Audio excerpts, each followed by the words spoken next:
Ladies and gentlemen, welcome back to the FEAI Grand Festival. And today we are celebrating the ultimate friends. And you know what, ladies and gentlemen, this is the chance for you. And this is the special festival dedicated to all the esports enthusiasts to come forward and have a chance to be part of the greatest and the largest esports event that is going to happen around this year, exactly in the heart of Mizoram.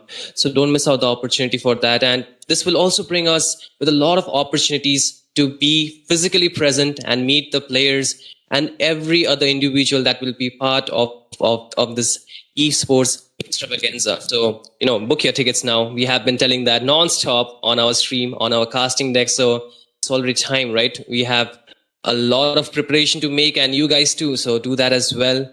And before that, we need to talk about this tournament, what stage we are at and how we are proceeding forward, right?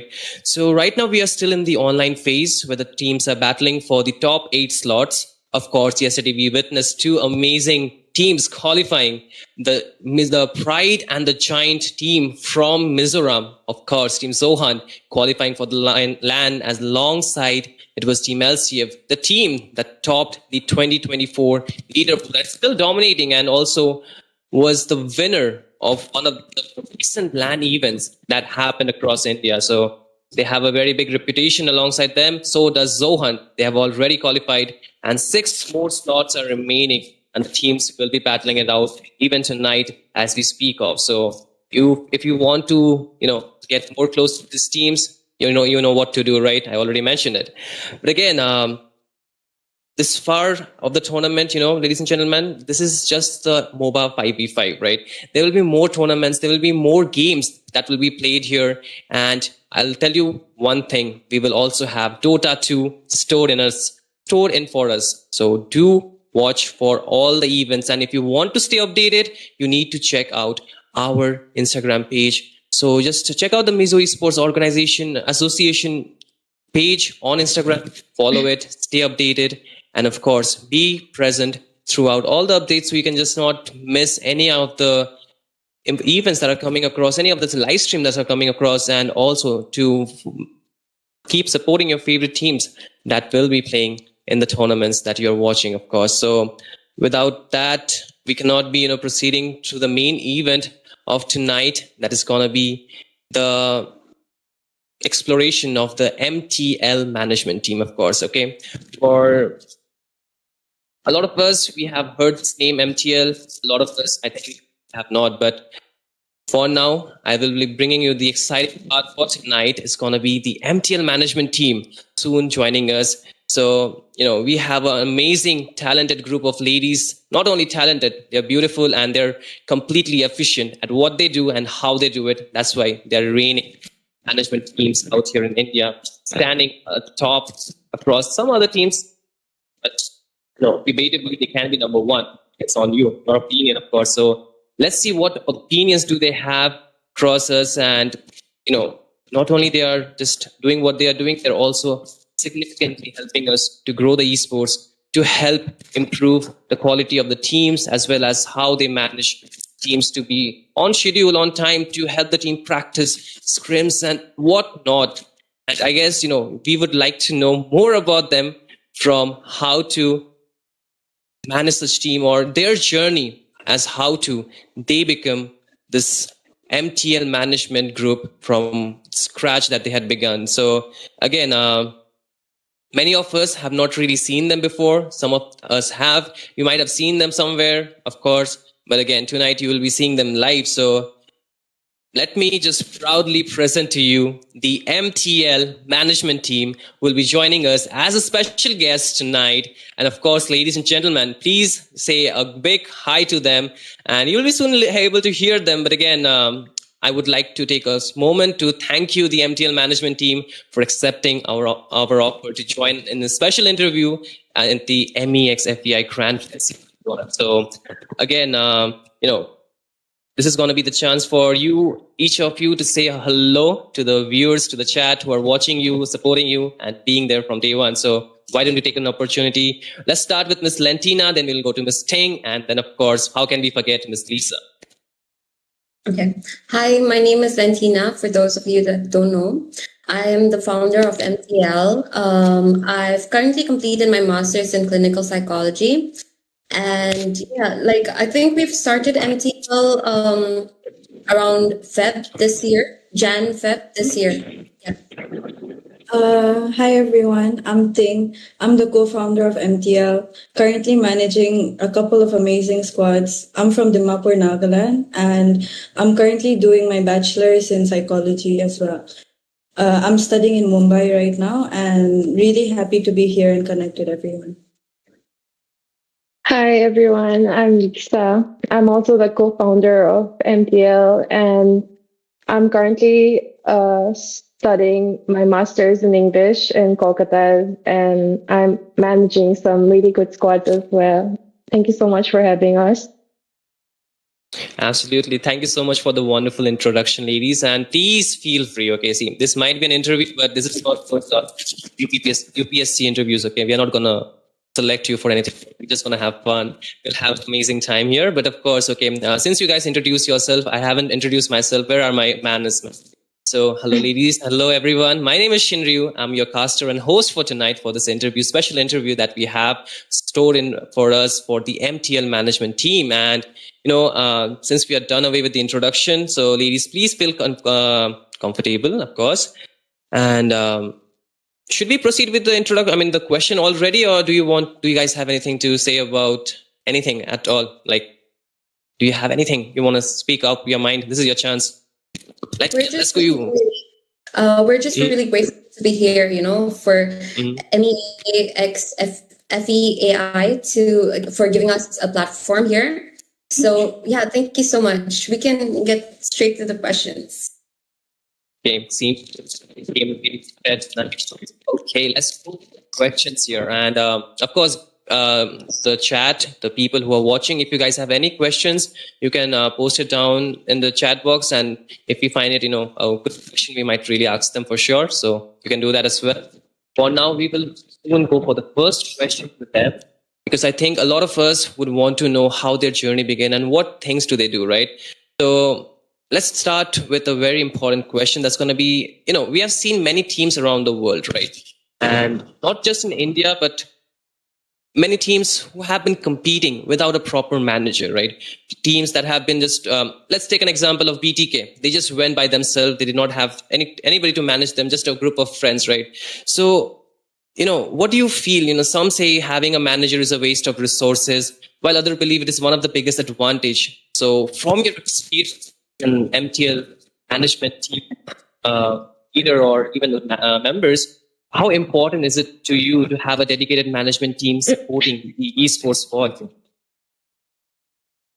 Thank you for the question. In my opinion, I feel like there are so many important reasons to have a dedicated management team in esports. Some of them are, firstly, I would say industry growth. Esports has evolved from just casual gaming to a global industry, which involves things like sponsorships, tournaments, media coverage, fan engagement, and so many other more things. So to handle all that, having a management team is really important to handle the background of esports, right? And yes.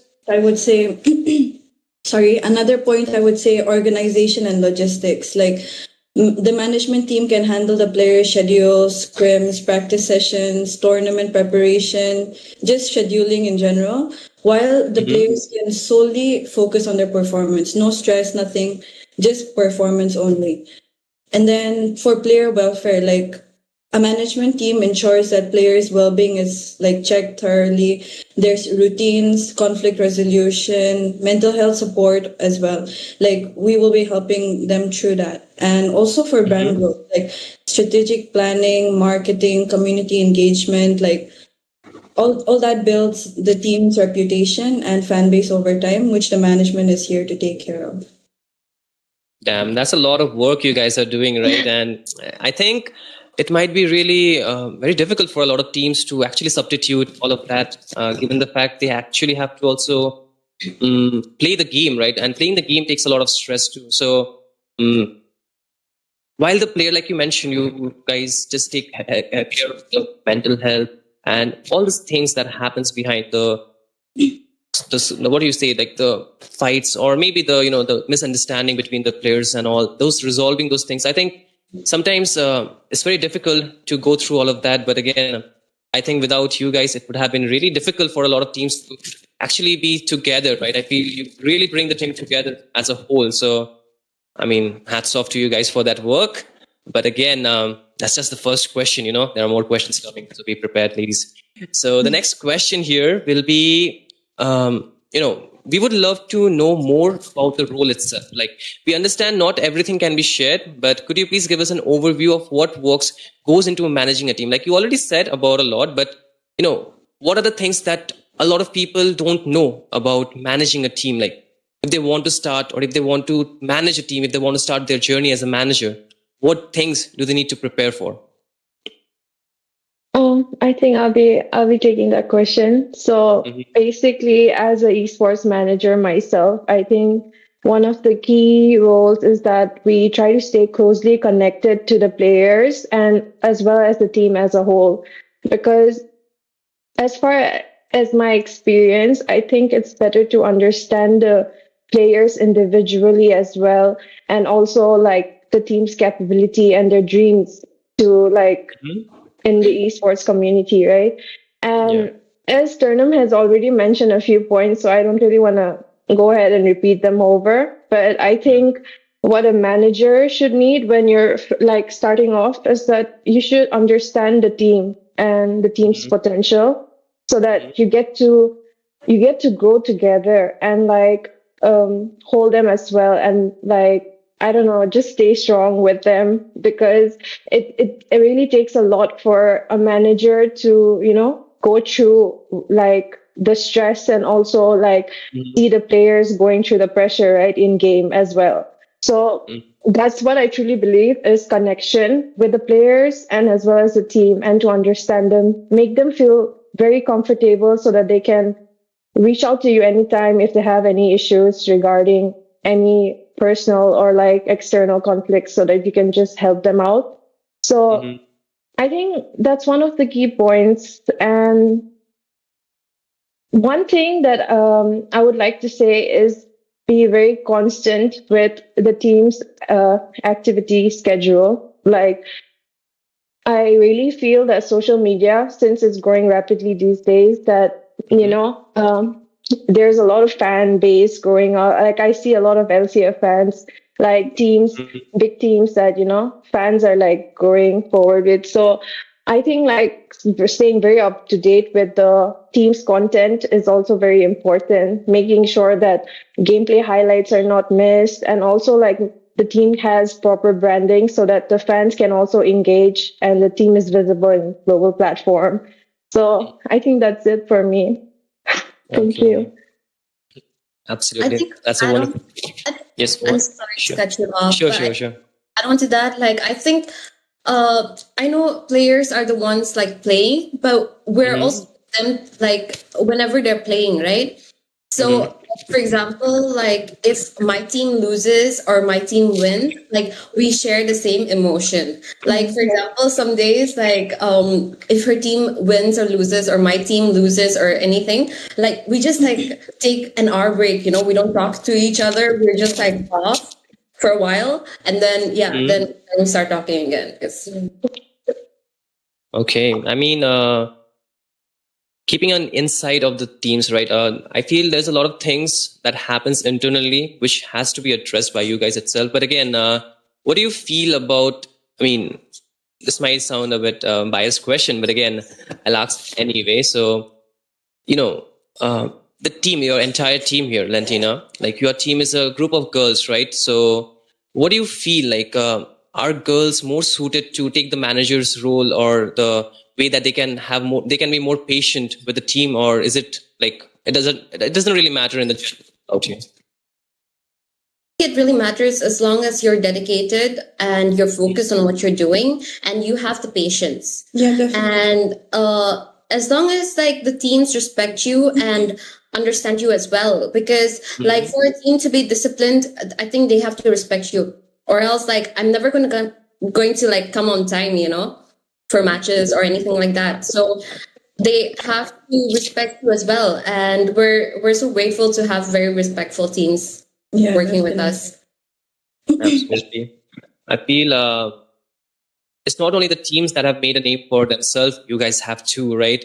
And given the fact that your MTL team is really growing rapidly and actually getting so many more teams under your belt, so what do you think would be the future of your MTL team? Like right now, you're just managing a couple of teams among your own supervision, right? For Lentina, I think you're more known for the LCF lineup. Like you have been constantly supporting Team LCF. Miss Ting, I feel she also has some teams under her belt, and so does Miss Lisa. So is this just going to be the entirety? Like, are you guys just more into managing these teams, or is there a broader vision for you all? We definitely have a broader vision. Like we, along with teams, we're also planning on managing tournaments as well. There are projects coming up, so looking forward to it. Really, really grateful for like all the support that we've been getting so far. Whether it's big, whether it's small, like one person counts as well, right? So yeah.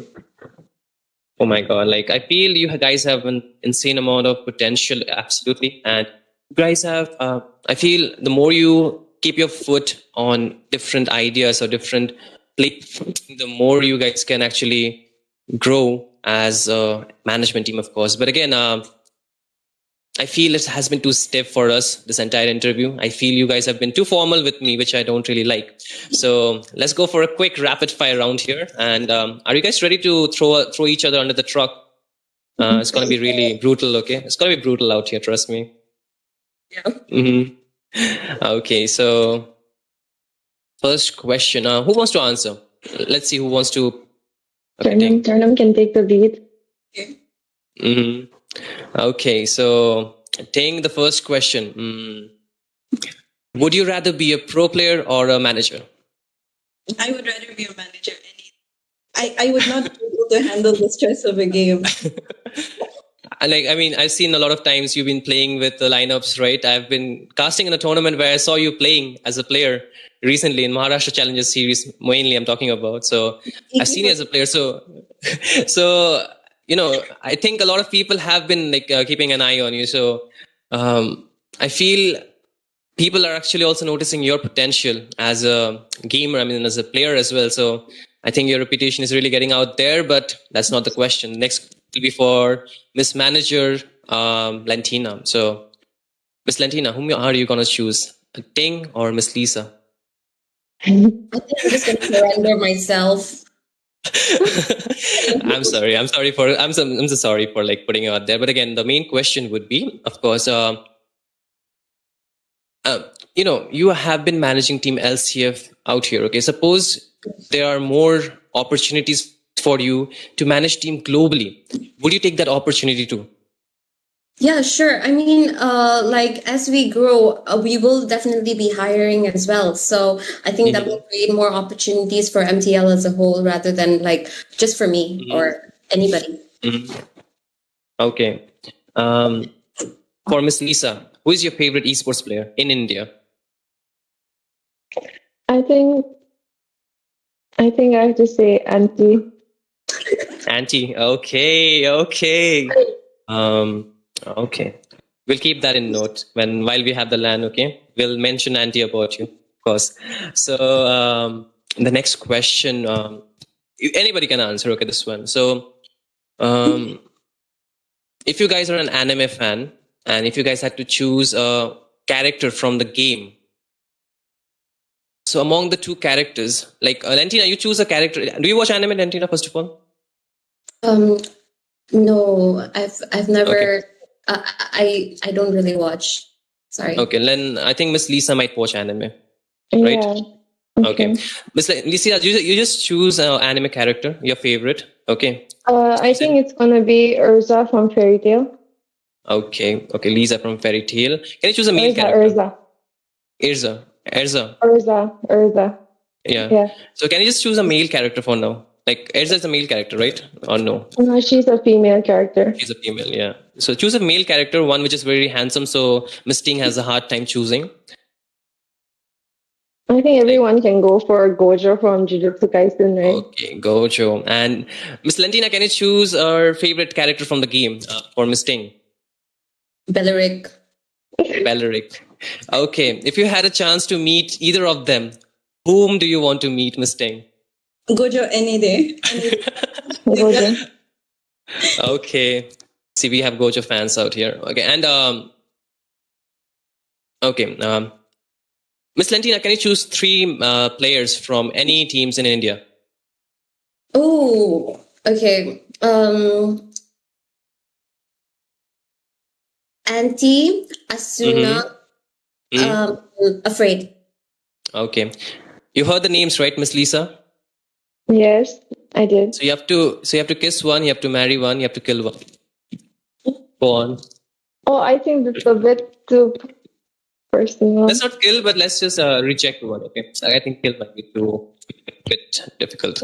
Oh, what are the options again? You have Mr. Anti, Mr. Afraid, and Mr. Asuna, right? And you have to pick one for a kiss. You have to pick one for for marrying, and then you have to pick one to reject among the 3. I think you can give us individually 3 of us like options. It's hard for me to like Okay, then tell like all 3 players and all 3 options, right? I think you can individually like give us such players with so that it's not hard for me.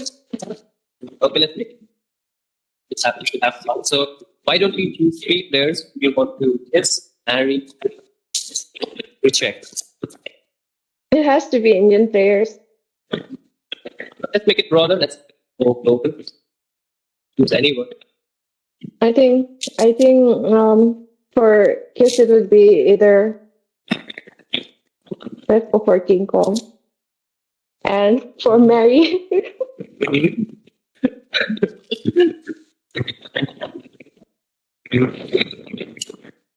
I think for Mary it would be oh my god, I don't know why I have to answer this question. I told you it will not be easy. That would make it Okay, for Mary it's probably gonna be Auntie because I'm a diehard fan of Auntie. And for Kill it's probably gonna be Asuna. I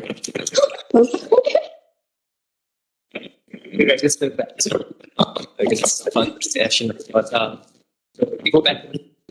We want to answer the same question. I think it's only justified so that you ask the same question to Turnham. I really want to hear answer. Okay, let's do It's too pressurizing for me. We'll listen to Miss Lisa. So, Miss Lisa, you have to answer. Me. Okay, out of what are my options? Same options, I think. You can choose the same option that you just mentioned about that. Okay, I think I'm going to kiss King Kong, marry Asuna because Auntie was taken, and then kill Auntie.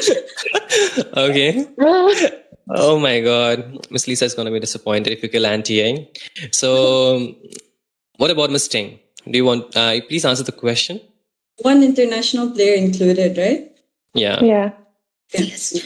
I would kiss Super Friends, marry Afraid because Andy and Asuna both taken, and then kill Asuna, I guess. Oh my God. Twice. Yeah, I'm sorry, Asuna. Okay. That's a take up. If you had a chance to choose any team that you want to coach, not coach, but manage internationally, any team like India, out of India, everywhere, which team would you want to coach? Or I mean, not coach, but manage. Team Liquid. Liquid. What about Miss? Please continue. They're my favorite team right now. Yeah. Team Liquid PH or? Team Liquid PH. Okay. So what about Miss Lantina? Onyx PH. Super Prince fan. So what about Miss Lisa? I think it would be Zohan. Zohan. Okay. Amazing. Okay. I think our Mizo fans will be really happy to have you as their manager. I would be very happy their to favorite manage team. them. Okay. Miss. Okay. Miss Lentino, if you had to throw one of your friend under the bus, okay, tell me about one of their most embarrassing moments while they are trying to manage a team. What happened? Like a mess up. I don't know. I'm so confused. Do you have any moments? I can tell Because- you one of her moments. Mm-hmm. Yeah. Okay. So Okay. basically, I think LCF was having scrims or some tournament, and then all on Discord. And then I think she thought she muted herself while she didn't, and she just started singing so loudly, and everybody was laughing. It was not close, by the way. It was mid-tournament. Yeah, mid tournament, I Oh, think. oh my God. I think they had a fun session listening to Miss Lentina sing. Miss Lisa, what do you say? Should we hear Miss Lentina sing here? Yeah, I would definitely like to hear that. I have not really heard her sing before, so it's gonna be my first time as well. After this. Okay, the majority wins. Miss Ting, do you want to hear her sing? Of course, I've never heard her sing. Okay. Even I want to hear her sing. Maybe again, I will sing next time. Why not today? Today is your opportunity. Let's go, Miss Lentina. Tuna is a singer amongst us, though, to be honest. No. My sister is a rapper. Okay. You can choose any song. You can just sing 2 verses. How about that? Shiniru, why don't you start for us? And then we'll join in. I wish. Yeah. So I said the majority wins, but the the voting is already closed, so we have chosen you. The host is just the host. For them. Let's go, Ship. You sing first. I'll sing for you guys if LCF wins this time LAN. How about that? Let's go. Deal, okay? But again, first you have to sing though. Just 2 verses. Let's go. Take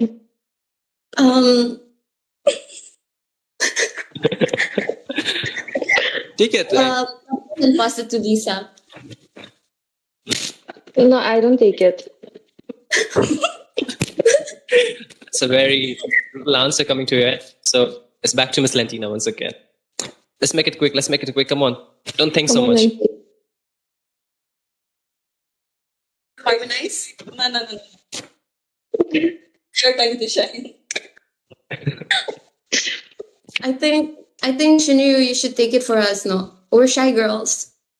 So Yeah. you're no more shy. I think you guys are the most active members on YouTube comment section. So I don't think so. You guys are shy at all. Let's be honest. If anything, you guys are not shy. We can be shy, like now. Okay. Let's save it for some other day. Okay. How about we just go for? Do you guys want to answer more rapid fire questions, or are you guys done? Sure. I think we can. Okay. I'm actually out of question. Do you want to form any question, Mr. Lisa, that you want to ask your friends?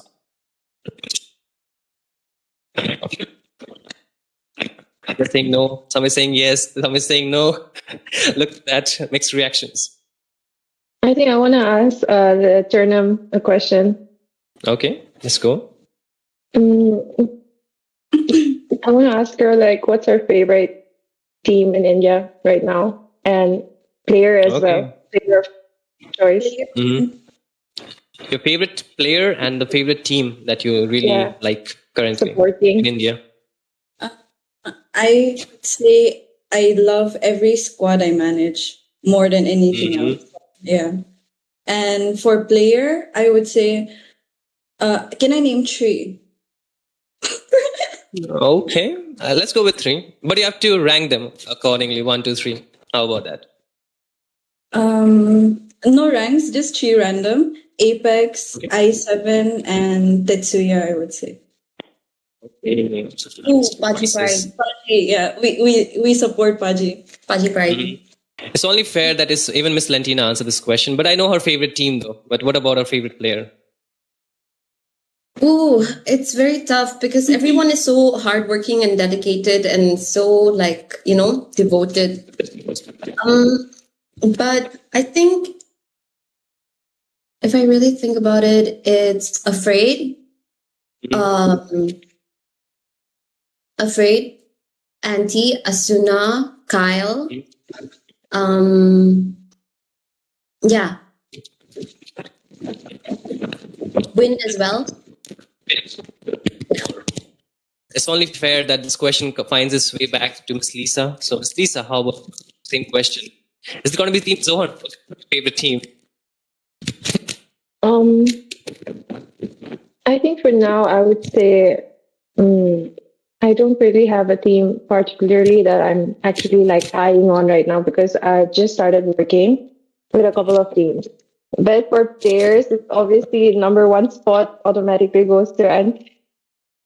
Okay. I think this interview should find its way to Mr. Anti, right? But I just want to I think he already knows. Okay. Yeah. Alrighty. So again, see the I was just reading the chat. But everybody is like there are really a lot of fans for you. So you can say anything for your fans before we move to the last question, the final question of the evening. So anything for your fans before we do that? How about you? We're just really humbled and really grateful for your time, support, and like recognition and belief in us. And like would love to personally connect with everyone, and like really like show my gratitude. And really thankful for everyone. Also really thankful for every squad we have that we're managing, every player, and yeah. Okay, Miss Lisa. I think it's just been a few months since MTL has come together as a team, and we're really all individually as well. We're trying our best to, give our best and also like grow as well. Not only our teams, but us as well individually. So I just want to say I'm really grateful for the community because everyone's so nice. And I just want to say do look forward to greater things in the future because MTL is surely going to come back. Probably we're going to have a next round here. So we're surely going to come back and have like better things lined up in the future. So do look forward to it. It would be really nice. Absolutely. Okay. Before we go to the final question, one last rapid fire question here. Okay. So given any character from anime, from any character that you know, even from the game, you had the chance to cosplay one character. Which character would you cosplay? Let's go with Miss Lentina first, then Miss Ting, and then Miss Lisa. Okay. On a serious note, it would be Hanabi. I was gonna say Hanabi. Yeah. Okay. Okay, Hanabi then. I would say probably Mia. Like her clothes are really nice. Like the outfit she has in the game, it's really nice. Okay. What about Miss Ting? Lisa. No, not Miss Ting. I'm sorry. Miss Lisa. My bad. My apologies for that. Character from game that I'd like Anywhere. to cosplay. Anywhere. Not only for game, you can also choose from anime, any kind of series like you want to cosplay for. I think I would really like look forward to cosplaying. If it's anime, then it's gonna be Ursa from Fairy Tail because like I don't really see a lot of fan base for Fairy Tail, and it's always like been connected to me since childhood. Like I've always been watching that show, and it's my favorite. So I think it's gonna be Ursa from Fairy Tail. Absolutely. So. Sure. I really hope that MLBB next future collabs can probably be like characters from Fairy Tail as well. That would be really nice since they already started up with JJK. And Beach. I want to ask you a question, Shinryu. Who would you cosplay? SpongeBob SquarePants, of course. And from ML? From ML, I really have a lot of few favorite characters, but I think the one really which I'm kind of really using right now is Yi Sun-shin. So I want to be the Korean general, although I don't look Korean, but it is what it is, right? I'll be the Indian general out here. Anyway, let's move to the last question. I was just thinking one more question, but I think I'll just leave it for the next time because we might be running out of time a little bit because we have more matches to play as well. So for the final question, it will be like, so far in the MOBA 5v5 scene, we have only seen MTL taking the initiative to establish such a system, right? And in your opinion, do you think this is something other teams should adapt in the future? I mean, this is the first part. I'll ask more parts as well. Yeah, I think having dedicated management is like good for overall, like raising the overall standards of esports, and it gives structure and it ensures stability, player growth, and like helps the players like fully focus on performance and competition, and that way like it opens up a lot of me time for the players as well. And like, I guess when professional management enters the scenes, the team becomes stronger and more sustainable in the esports ecosystem, I believe. So, so it helps like, because I think like management helps bridge the gap between players and community and the organizations or sponsors or, so yeah, I think would really encourage if there is more enthusiasts. So do you think more teams should, form or have formal match like yours? Like there should be. It just went off. Okay, I'm sorry. Am I audible right now? Is it okay? Yeah. So it's kind of the part of the same question. So it'll be kind of same. So should more teams establish formal management programs like yours?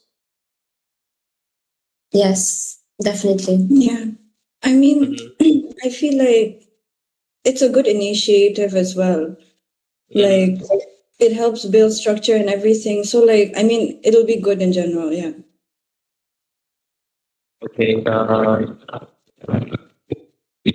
So if there are more competitions for you guys, right? If more teams establish such organization or such management teams, there will be more competition for you guys. Are you guys ready to take it on? Like, will you be able to be the number one out there? I think like we believe in each other, and like three of us like forget like us as managers, but like we have a very strong bond and very strong friendship, and I think that's what helps us like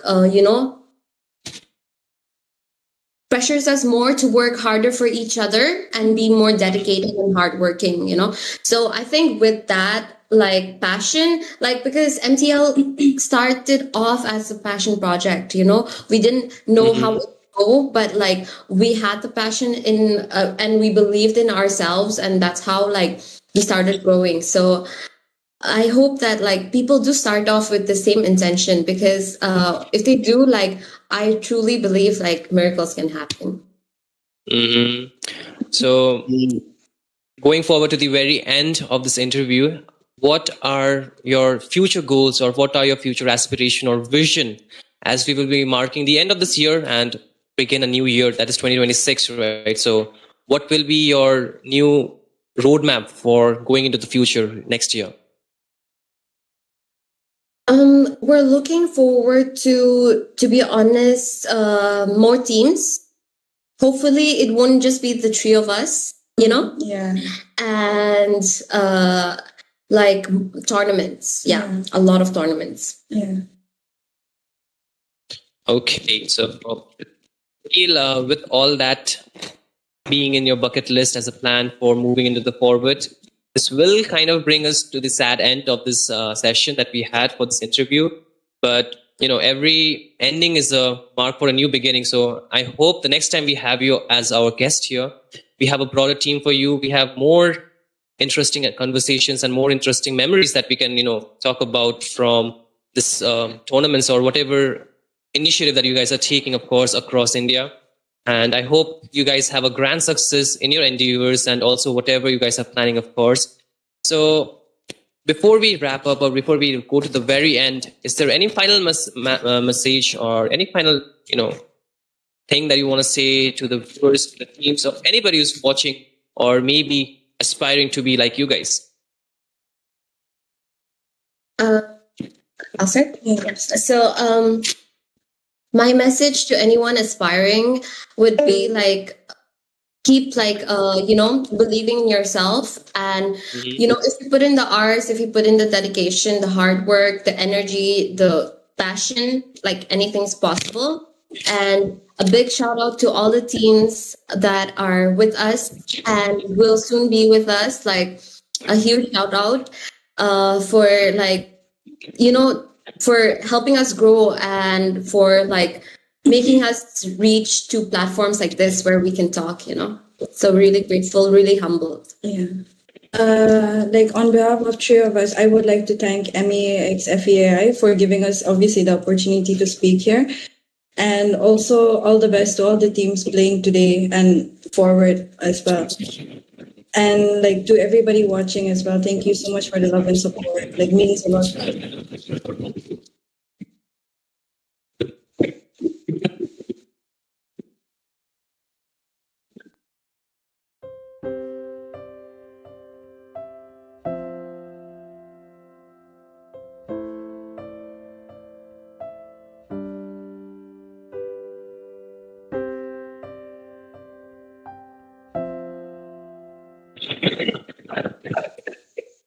Sorry for the glitch. It was just No. a technical error. But yeah, we have to hear Miss Lisa. We cannot get the show over without her. I just want to say the same thing as Tournament Lenky because we all share the same thought, right? So, all the teams that are participating in this tournament, like all the best. And I'm sure that it's a lot of pressure and hard work as well as a team to like perform your best and to make sure that, there's no mistakes during the game. So, I just want to say all the best and I hope everyone plays well. And yeah, thank you so much for having us here today. Means a lot. Absolutely. And with that, ladies and gentlemen, we will be reaching to the end. Am I audible? Okay, I'm audible now, I guess. So with that, it's be coming to an end. A huge thank you to the MTL team, of course, especially Miss Lisa, Miss Lantina, and of course, Miss Ting. Don't mind the hierarchy, the way I said it. Equal love for you guys, and of course, equal support for you guys for your future endeavors, like I mentioned, of course. But thank you for sharing your valuable insights as a manager, as a management team, especially going forward and becoming even much more bigger and much more impactful in shaping how esports or the way the ecosystem has been running around India. So with that, also a big thank you to all the lovely fans and all the also lovely viewers who joined in us for watching this talk show, of course, and showing your love to this wonderful and lovely and talented ladies, of course. And please stay tuned for the matches to be coming up soon. But don't forget to catch the moments from the MEX FEI Grand Fest 1. This was just a small talk show that we had, but the main event is still yet to be played. But once again, my gratitude from the entire family of MEX FEI, Miss Lantina, Miss Ting, and of course Miss Lisa for joining us. And with that, we will be going for a short break and prepare for the next match. Thank you. Thank you. Bye.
Hello everyone and welcome back to the MEX FEI Grand Fest Season 1 in the MOBA 5v5 category. And tonight we have two amazing team and it's none other than the Anarchy at the blue side and Daku Sena at the red side. This is going to be a best of 3 series in this sweet stage LAN event qualifier. Whoever wins this match particularly would advance to the 11th LAN event. In short, this is going to be really interesting, but before some of you guys enter this stream, let's just say, like for all the newcomers, before this stream was started, we had a really great talk show a little bit earlier. So if you want to know about what talk show is happening there and who are our guests, make sure that you rewind it a little bit, or maybe you can just check it out later. And yeah, keeping that aside for now, as this tournament is powered, or shall we even say like organized by the MEA and FEAI, and this tournament cannot be a success without our great sponsor, the CK Hyundai, and of course our internet partner, NextGen, and who powered this tournament, none other than the great Vista Games. And in the end, we have Don't Say Esports to be our collaborator. And tonight's match is going to be really interesting, and to make it really comfortable for us, we have a great new streamer tonight here, guys. Just in case we do not know, our new streamer is Issei, who have tons of experience, not just nationally, even internationally. So get ready to witness an amazing streaming skills. And also in addition to that one, tonight I am not going to be alone. The guy who qualifies for the LAN event casting, none other than the great Mr. Shinru. Let's hear from the crowd. My goodness, Make that's some a very noise. big Yours truly. introduction that you just gave me for. But again, I think the game did not wait for us. We already need to go to the banning section out here. Both the teams, like you mentioned, team Anarchy on towards the blue side and Team Dakusena on towards the red side. Yesterday, we did witness two teams qualifying for the LAN even already, and now is the chance for these two teams. Among the two, only one will qualify. There is another slot waiting for the next match, of course. And ladies and gentlemen, the teams are more than prepared, more than ready to go for the banning section here. And as you can see, they have already banned Hero to their team. Would be a problem with the competition for the draft they're going for. If two bans from side of the Anarchy with Hayabusa, the assassin getting added alongside the one would be the ban slot, whereas the Dakusena will be banning of the bugs, yeah, as well as the CC. So they kind of want to get rid of the sustain as well as the view that they really dominate the EXP day. So what type of draft are they going for here, Mars? Like, are they going for something that might just be hampered with the videos like the assassins being open view? Let me try to act a little bit professional here, or shall we even say like the international level, shall we say? I already told you many times, Shinryu, you have been casting many great teams in the India scenario, and even cast for Nepal and many big organization out there, and it's about time you know it crystal clear that the draft is more about banning each other comfort. See, it is going to be a triple S tier hero that is going to be picked right away, so why not ban the other heroes that can literally outshine him, banning out the Hayabusa, banning out the Lancelot, and taking the Yisin Shin straight away. And but from the side of Dagosena, they are so ready for those challenges as they go straight up with the Lapu Lapu pick from Mr. Jess, and it is Haitatsu with those avatar of the Guardian with the Gato. And when Haitatsu plays the Gato, it is the only player that I excite. Like, there are great roamer that we have in India. Every one of them are good, excellent, and many of them are exceeding our level. But when Haitatsu played the Gato Kacha, it literally feels different. And it's like playing a Chow, but you are using a Gato hero. And here comes Romcom with the Arlot here. And in short, this is going to be a really interesting draft. It is not going to be Esmeralda who is going to try his best to zone out those Lapu Lapu, or maybe giving a hard time in the LAN, but it is none other than the Arlot, as this Arlot can literally swipe away all those upcoming heroes and also literally change the scenario of the game. And also to make it a little bit harder for the side of Team Dagosena, we have a Eugene here, which is going to be a perfect 3 solid coming from the side of Anarchy. The only option that is left for the side of the Akusena might be picking someone like a marksman or something that can literally gap out the entire upcoming pick for the side of Anarchy, because if they do not pick the marksman now, marksman can be banned and it can be counter banned, and many of us might not favor picking the gold laner, but this might be the only chance to pick it, and it's Dakusena for a reason, knowing that, utilizing it and taking the full advantage and lock it straight up with the Iritel. Sir, and so far, I think prioritizing the Airtel would definitely give them a lot of options to actually go for the rest of the section as well, for the rest of the roles, or rest of the roles that they want to go for. But of course, one thing which I really stand for is the fact that, the front line, which you already mentioned, that's going to be Lapu Lapu along with the Rutacha, because the Rutacha can really annoy YSS, because every time he wants to go in for his passive, trigger his passive with the bow and the arrow as well as the sword. So it's going to be very difficult for him to easily proc him, because the more harder you hit the Rutacha, they're going to be hurting even furthermore. But again, what I feel the draft is really dynamic coming in from the side of Team Narki here. Like, you see, they're really putting layers and layers out there, so that they can actually have really great punish for anybody who comes in, because they have the mountain choker to both give the vision as well as the stun, whereas the Lucian is definitely going to be there to pick up the opponents who's going to dive in, especially the Garakacha. If he goes in on the turret, there's a punishment available. But yesterday we witnessed Win on towards the Arlot, really making some amazing step. I think tonight we might see another player that is, of course, from the side of Team Anarchy Rom-Com doing the same here, Malcolm. Of course, and let's talk a little. I mean, both the player.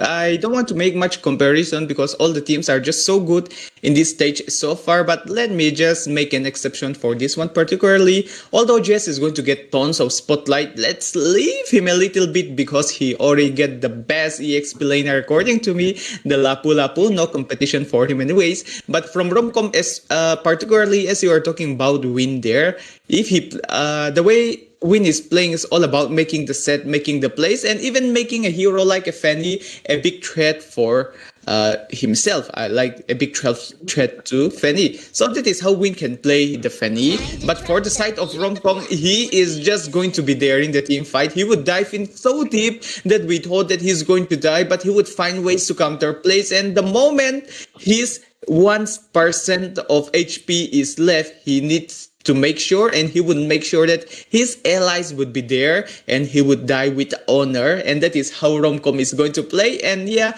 talking about a little bit about the popularity, we can even say Romcom is known nationwide, and Win might be somehow known to very limited people, but let's see, both the EX Planer are great players, and the confidence to pick an Arlot in this high stage of a tournament is going to be something else. But keeping that aside for now, as we got Fade with the Herald ready to burst down the Iritel and making sure that Iritel, when she tries her best to outrange the Herald can literally outplay with the Zaman Force and the Chrono Dash, of course, literally giving it a hard time. And here comes Lemon with the Joy.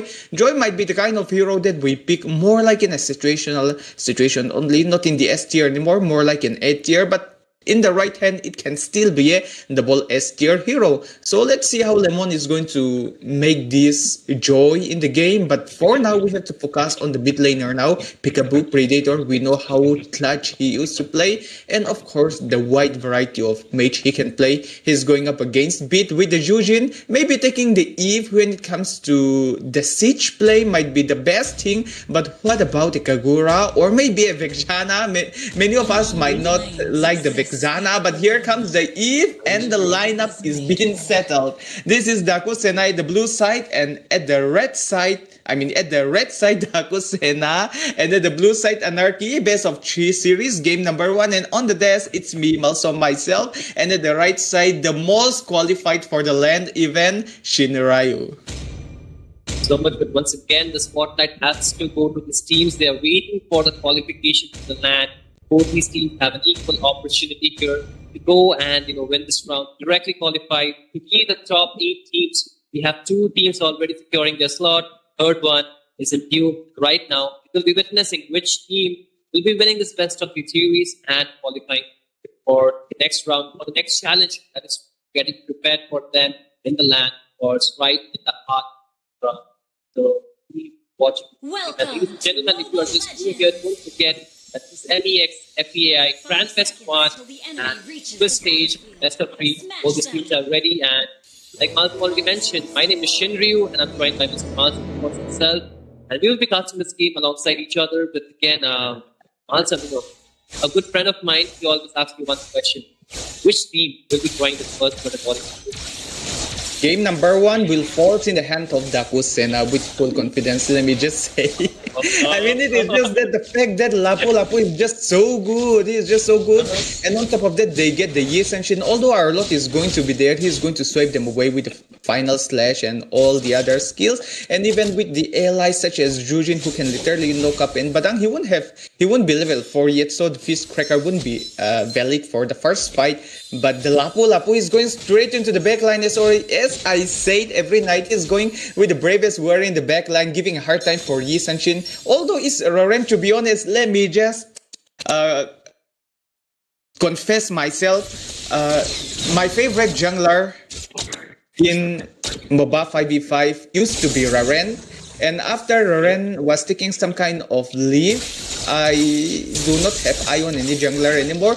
But now that Roren is back in the competitive scenario, let's see how Roren is taking control in tonight's game. And of course, he used to be my favorite jungler in the entire India. Let's see how he used to make me proud like the other nights. Yes, sir. And already a little bit of EXP lead coming on towards him. The turtle will be spawning 20 seconds from now. But again, bot lane Rock still trying to survive. A 2v1, taking a bunch of damage, almost shrunk down to his 10th of his HP. But he's still okay. He's able to walk out, still holding on to his flicker. That's a really great source he still will have for the turtle fight. But again, both the teams are trying to get the level 4. We can just get the prior for the turtle. 11 going in with the find peaks, but not really finding enough damage to take anyone down. But again, the rotation is really going to be important. And the best that you can see that Art is trying to get to level 4, but not reach it. So the first turtle spawn, and it looks like on the side of Anarchy, they are dragging it a little bit towards their side. But as already mentioned, Jess is already in the position, looking for his prey, going straight with the bravest warrior. And it finds a first blood, Haitatsu, and Rarin gets taken down too. Lemon will find the turtle too, and Romcom has to flicker out. But can he survive? There comes the AOG as the force back with the vengeance, but not in front of Jazz. And the Lapu Lapu already showing his dominance in the early minute of the game. First turtle completely dominated by the side of Dr. Saint. And now, Shin, it is quite crystal clear to say that how powerful it is. The Lapu Lapu is in it. And especially, I'm not saying that, I mean, I already got quite enough regarding Mr. Roren himself, but that the particular hero, the Yi Sanshin, he's just going to be so defenseless. And on top of that, it is Jazz who is playing this Lapu Lapu. He's just so brutal. He's just so ready for all those clashes. And also all the upcoming follow-up and that right placement of the real-world manipulation literally changed the tide for the time being. But here comes... Oh, another RWM, but the stun will connect hard, getting isolated and will be getting punished. The flicker did not really save him. And like you mentioned, the RWM slowdown really important for this team fight. Top lane! Fate with the AOG as well as Funny Valentine getting the last hit. Will be falling through, and Akusena, they are speeding the score up 4 minutes, 0-5, and also in charge of the goal here. Okay. We were talking about no more hitting on the Natalia, but Romcom doesn't want to mind it at all, as Natalia literally got slain that time. And it is 5-0 when it comes to the scoreboard there. And Daku Sena are doing a great job here, 2,000 gold lead. Of course, that is quite a lot here. And if this keeps on happening again, this turtle fight would be an easier secure for the side of Daku Sena. And look at that, Jess and Romcom, both their explainer, are setting up themselves slowly for those turtle fight already there. But Romcom was dead, but keeping that aside for now, they are ready for those clashes. But now, wait, we have to slow it down for now, as this is more like a tone. Here comes the bravest warrior. Yeah, Bravest Warrior 2, AOG down, and Art will get stuck without the flicker. He was an easy target, and Chaz leading the scoreboard 3-0 and 1 on the Lapu Lapu, definitely dominating not only his lane but his team fights at the same time. Second turtle is up, and just a bit sure that they get this thing. 50-50 so far. Both the junglers are ready. Mountain Shocker being used. Out of them being dropped. The stun on towards two members. Vengeance being used. All towards to dash, but again the backline is not really safe. Romco gets taken down. 7 finds kill, but there's a shutdown on towards Haitatsu, but double kill on towards Lemon, and along with the turtle, it seems like the Akusenas are here to dominate, and he finds a triple. Lemon also all night alongside Chaz for the side of Dakusena. Great lead coming from the side of Dakusena, and right now they are literally acing this game. And as already mentioned, Dakusena are the kind of team that were unknown in the MOBA 5v5 literally, and even in the competitive scenario. When we are talking about competitive scenario, of course it is always ABM, LCF, and all the other great teams that we used to acknowledge. Then Dakusena came in, they are literally in their, oh wait, keep okay. We can leave it for now, or is this going to be an extension? But not yet, not yet. Yes, guys, we need to provide more information about the other teams, isn't it? You might like to hear, but just say no! Oh, no way, Bid this time falls, despite having the flicker, the stun too strong, as well as follow-up from the side of Dakusena. They're still trying to push their lead, but top lane, there's a 1v1 going on. Bid picked up 4 damage, but the rest of the group is rotating, and I hope Bid knows that, because he can see it, he cannot, he has to force out the flicker, he still survives getting on the second tier turret, but has to pop that flicker out to survive. There's a lot of damage to top lane. First tier is in the jeopardy, and I think Dakusena will only walk out after taking it down. But okay, Romka wanted to go in, out of them drop down. Final sight being used, but it's not gonna do much. Faye takes a bunch of damage, and he falls eventually. Funny Valentine picks one more kill, and Dakusena, they are controlling the map as well as the mid lane. You can see Remen going in onto Wasraden. He has to pop that a Mountain Shocker here, but it's still okay for him to survive as long they do not go in. But the problem is he has been zoned out, his resources have been burned away. For the second turtle will be, not the second, the third turtle will be spawning here. And it seems like Anarchy, they're not really able to respond back to the aggression that Dakusena is throwing at them. And also at the bot side, Lemonori secures those lane, maybe even secure the turret, and just literally try his best to zone it out, activating those Bravest Warrior, giving a hard time, and even the bot lane first tier turret is being taken, but look at there, Romcom tried to make the plays, but it's Lemon quickly squeezing himself in that kind of tight spot. But wait, Romcom, Romcom was a little bit too late, but yes, it is 12-1 on the side of Dakusena. Pure domination is coming to their side. If this keeps on happening again and again, I do not know what is coming up next, but I do know that the turtle is still alive there. Team Dakusena might like to delay it and extend it to the Lord. Funny Valentine in the other plan, no plan either. This seems to be the first Lord spawning up soon. Oh, the finals are actually connected there, and pick up a Predator despite using the RWM will be falling, but Ard has to be traded off. But oh no, Jazz finds Rom-Com, and it's a 2-for-1 trade so far. And the turtle which had the spawn is actually turning into a lot and giving an immense amount of advantage for the side of Team Dakusena. So far the goal is 5k, and it seems like there is not much answer because the YS is a late game hero and not really finding much success in this game. As you can see here, the items Malsum, they're really trailing behind. Great item difference happening. So here, oh wait, Holy Crystal on the Joy already. This is the kind of item that won't be so entertaining from the side of Anarchy. Just wants to enter a little bit, but here it is just Haitatsu there to bake him up. It's more like a disengagement play, but Funny Valentine might like to extend AOG. Haitatsu goes in onto us. Remember, guys, the stun and a lot of damage being there, but the flicker too will not save out. Funny Valentine gets the last laugh. He finds final damage, and Jazz goes in with the godlike Raren to fall in the mighty Jazz Lapu Lapu when it's online on the map. But again, main issue is the Lord here, which is marching on the top lane, and they're really diving in. Fade will also be taken down. Dakusena, like you mentioned, they're here to take the game number 1 with the Lord still marching down. A lot of waves coming too. Need to clear. Anarchy, they're trying their best, but they're not really exempted from the aggression coming in from the side of Dakusena. They will take down Ben, and double kill for Lemon. He finds the shutdown on towards Rom-Com, and R2 Jazz will get a shutdown, and here's the RWM to completely zone out Raren. as Takusena, they scored the first point. Wow. Victory! Wow. I have nothing else to say. I mean, see, listen here, Shin. This is the Sweet Stage LAN qualifiers that we are playing right now. And Dakusena, they finish their game under 10 minutes. What is this? What are they built of? And how is this event possible? And Jess, of course, being just so powerful, is just so strong. Even getting the 11.9 MVP, a well-deserved score. And on top of that, under 10 minutes against Anarchy. We know what is happening with Anarchy recently. What happened? The thing that happens to them is that they form themselves into Sacred Shine. But you know what? I'm just so confused. Like, what happened here? The new team is just so good. They even defeat all the top teams that we have in India, and they were even the champion, isn't it?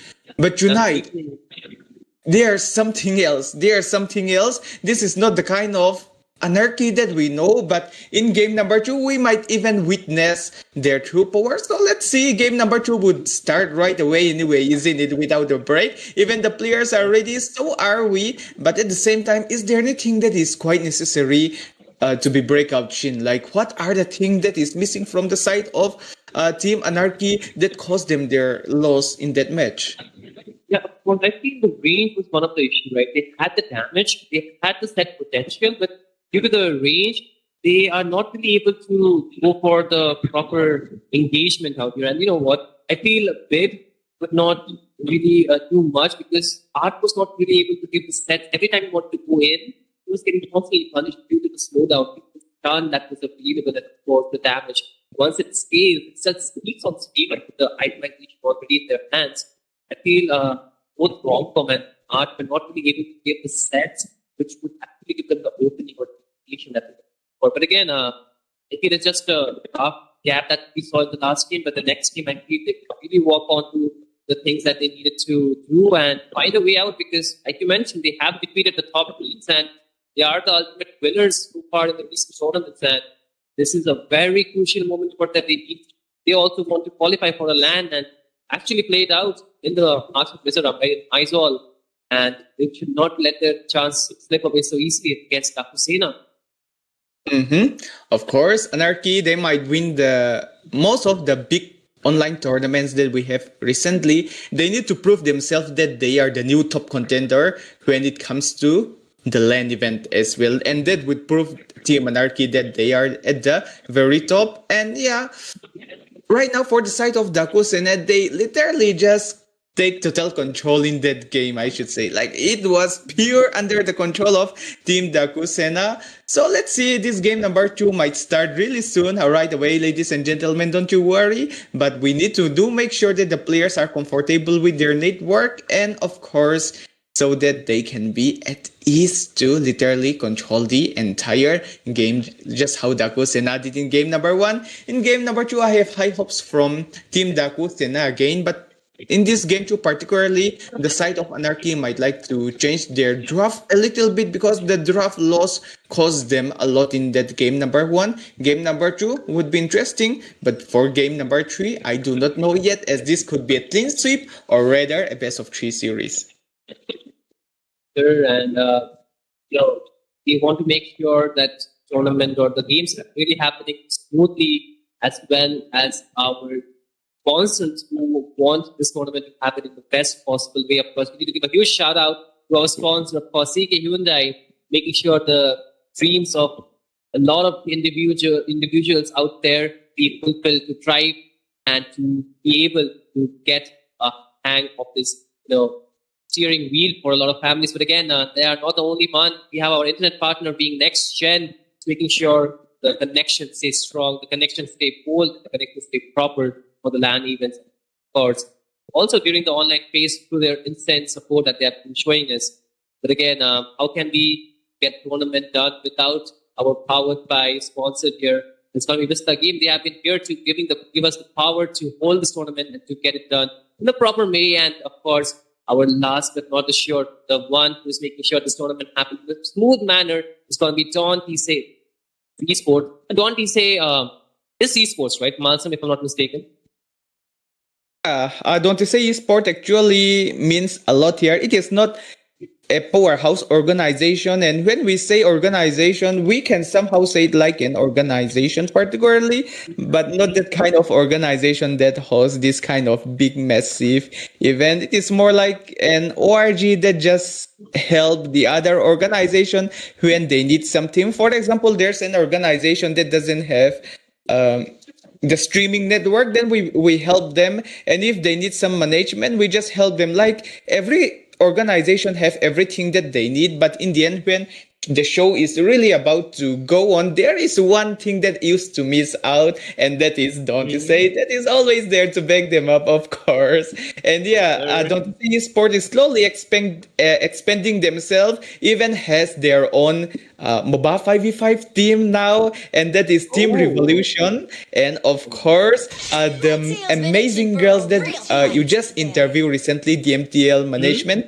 are even managing them, and they are even in this tournament as well, in the pool H1. They are just one more step away to qualify for the LAN as well. This would be such a big W for us, but reaching this much is already being a big W, and who knows, we might see another side from the team that is managed by the MTL in this tournament, because LCF is already qualified, and if DTS qualify again, then it is going to be two coming from their side, isn't it?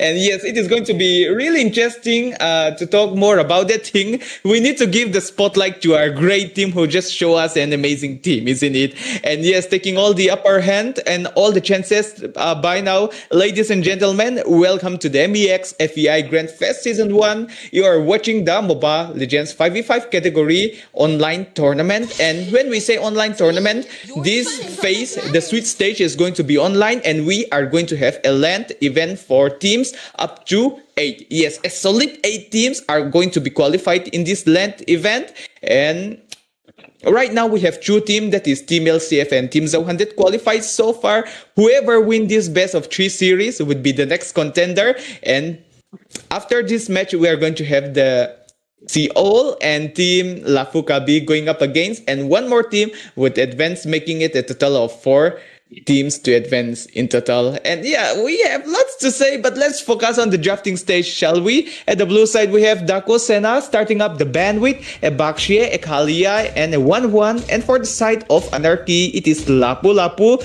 that is needed to be so badly respected. It's a CC, a Lancelot banning. And right now, regarding the point, Dako Sena have a 1-point lead. And for the side of Anarchy, they need to do a reverse sweep of 2-1 to claim their spot in the LAN event. They are against a really great challenge. I feel they are able to deliver, because if they can't deliver here, then they won't be able to do the same at the LAN as well. So this is their chance to show what they're made of. But like you mentioned, Karat Kacha onto what Saitatsu is really a great tool, right, for Dakusena to be able to enable a lot of those skirmishes and those engages, or what do you say, the pickoffs, right? Because I saved my nation from falling apart. The ISS, we know the but the culture really works well with Team Anarchy. They're going with the same pick for the jungler. They're not really thinking that, the jungle was the problem. It was more about the rotation, or maybe the initiation that they were lacking the last game. So will they make any change? It's gonna be the question, but the timer is just 15 seconds away before they need to lock another hero. So what's it gonna be? Still a question. But Malsam, do you think this Rut Kacha might be the game maker for Among the planes It's Haitatsu playing, Shinryu, don't worry. If Haitatsu is playing, just chill and watch the show. But do keep in mind, right now, Raren is going to get his comfort Yisanshin again. Why? No more Lapu Lapu, no more disturbance. But do keep in mind that an Uranus is still online to literally go straight into the back line. But it's funny, Valentine wanted to make it a little bit safer in the EXP side and picking up the retail straight away. And for Peekaboo, obviously, all those feather airstrike is just going to be so accurate. And to be honest, the entire lineup of Daku Sena are just so underrated, okay? Each and every one of them are just so good. It is just that they are just so low-key. They are not exposing themselves. They are the kind of team that we need to force to expose them. Like, I think our streamer Issei has a close connection with him, isn't it? We'll ask our streamer to go to their house, take their picture, and do some interview. That would be nice, isn't it? Daku Sena, they are just so good. No one knows about them. Mm-hmm. Whereas Team Anarchy, they have beat a lot of top teams in India. Takusena has beat ABM in a particular tournament. So both the teams are actually a powerhouse. Like, even though we have heard their names a lot, maybe they're not the top three teams when you think about it. But I feel slowly but surely they're making their way out there, right? They are able to, form strong connection, synergy among their members. Like, the skill set that they need to play with each other is happening. And we saw in the last game, right, how Takusena were able to dominate. I feel this time, the Anarchy, they definitely have something under this team. You can see they did not change two crucial picks onto their members. That's going to be the YSs as well as the Harlot. So they feel that they can really make this happen. But the mid lane control is going to be really insane with the slowdown. So this will be helping them get a lot of siege, like I said last game for Takus, and now it was this time. I think these might be for the side of Team Anarchy, but again, we cannot exclude the picks that are coming from the side of Takusin as well. The Parsa can completely outrange the Eve at a lot of potential, angles, right? Where she can just easily hit her because she's using the art of UM and she's immobile. The longer she stays, the more damage she takes. And Funny Valentine, he definitely was able to hold the lane. Yes, he did not shine as much as Jazz in the last game, but he cannot be taken out of the equation as well. I am exactly here. And right now, if we are taking a little bit closer peek on the draft there is no sign of hero's name as Uranus being banned out. And I have I'm just suggesting that Dakusena might like to go away straight up with a Uranus, or maybe the Black Dragon form, isn't it? A Yuzong being open there might be really useful, as Arlott can literally be dominated in the early phase of the game straight away. And a Black Dragon form, who is going to stop him? Just look at the draft. There's no way you can counter anymore. Maybe you can counter with a roam. No, you need to roam around. You need to provide the vision, a marksman. Maybe for the marksman you can counter, but you need to reach here. I mean, you need to get your core item. So that it's going to be really powerful if they are going to get it. But Art decided to go for the Joe head firstly. And yes, let me keep my bet. Oh, what the heck is that? Okay, let's just keep the Argas. I have high bet on Uranus and Yuzong to be picked on the side of Dakusena. And if Lemon is picking this Hayabusa, I guess Anarchy, if they are winning this, I don't know, like the draft is just so good on the side of Dakusena. And for all the fans out there, just in case you think we are one-sided or biased, no, there isn't anything such as that. And we do not have that kind of close connection with any team particularly. And even if we are biased or anything, there ain't anything we can do from our particular side. It is just the casting duty we have to do. And also, if we do not talk about the better draft, it would be interesting to know like which is a good and which is a bad draft, isn't it? That is why we are highlighting all those points. So we really hope that you guys understand it deeply, openly, and see in a different perspective, because there are lots of to be honest, to be say newbie junior team who are watching the stream right now itself, or to watch the stream again later, and they would like to know how we talk about the draft, not just from our knowledge, even from the knowledge from Mr. Shinryu, isn't it? That is what important. And of course, in the comment section, it is there for a reason, right? Talk about the draft as well. Like, yes, sir. Predict what will come. Like, be interesting. Let's keep up with each other, and you can give us ideas also. That would help a lot. But however, let's go back to the drafting stage, as the side of Team Anarchy are going straight up with a Harriet, and that is how this drafting phase is being completed. It is going to be an interesting match. And on the side of Mr. Shin, I have one question. Are you still rooting for Anarchy? You will root for it, I know, but the kind of draft that they just had, do you think that it is a great draft? I'm a bit skeptical. I felt they should have banned the Hayabusa, just reducing the type potential coming in from the side of Team Takusina, of course. But the Hayabusa really makes it easy for them to mark the biases as well as the Eve. So I feel Dakusina, they definitely have the better draft, but again, I feel 50% is the draft, 50% is the execution. This time, they have the 70% draft, but let's see if Anarchy can make that 30%, turn into 30% for them or not. Again, ladies and gentlemen, if you're just joining in, you're watching the MEA FEAI Grand Fest 1, and this is the qualifying rounds for the teams to the LAN, even for third slot is to Dakusina. They're looking closer to take it away. Anarchy, they fight their way back as the second match is already rolling here alongside me. It's going to be Malcolm, of course, to start this match. Thank you so much, Miss Shinryu. Mr. Shinryu, I didn't say Miss, okay?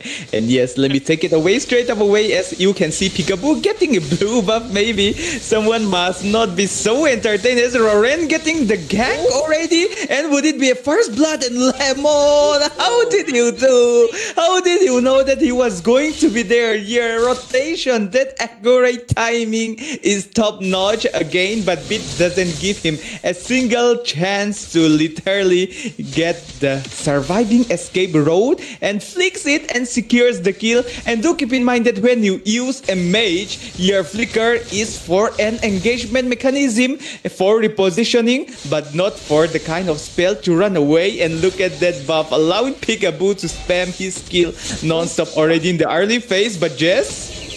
Too overextended. Pompom was able to punish him down, and that's the second kill for Anarchy. I feel Dakusina, they're being a little bit generous out here, giving out 3 kills, and that's not a good sign. They were able to shut down the jungler, but the turtle will be up, so both the junglers need that level 4, whereas Garden is not yet level 3. Bremen is already level 4, he wants to go in. There comes the Feather Air Strike down onto Romcom, takes a lot of damage, still able to get out with the help of Flick. They won't have that as an engaged tool. But Dakusina, they're going to take control around the lot. Not a lot with 30 bits here.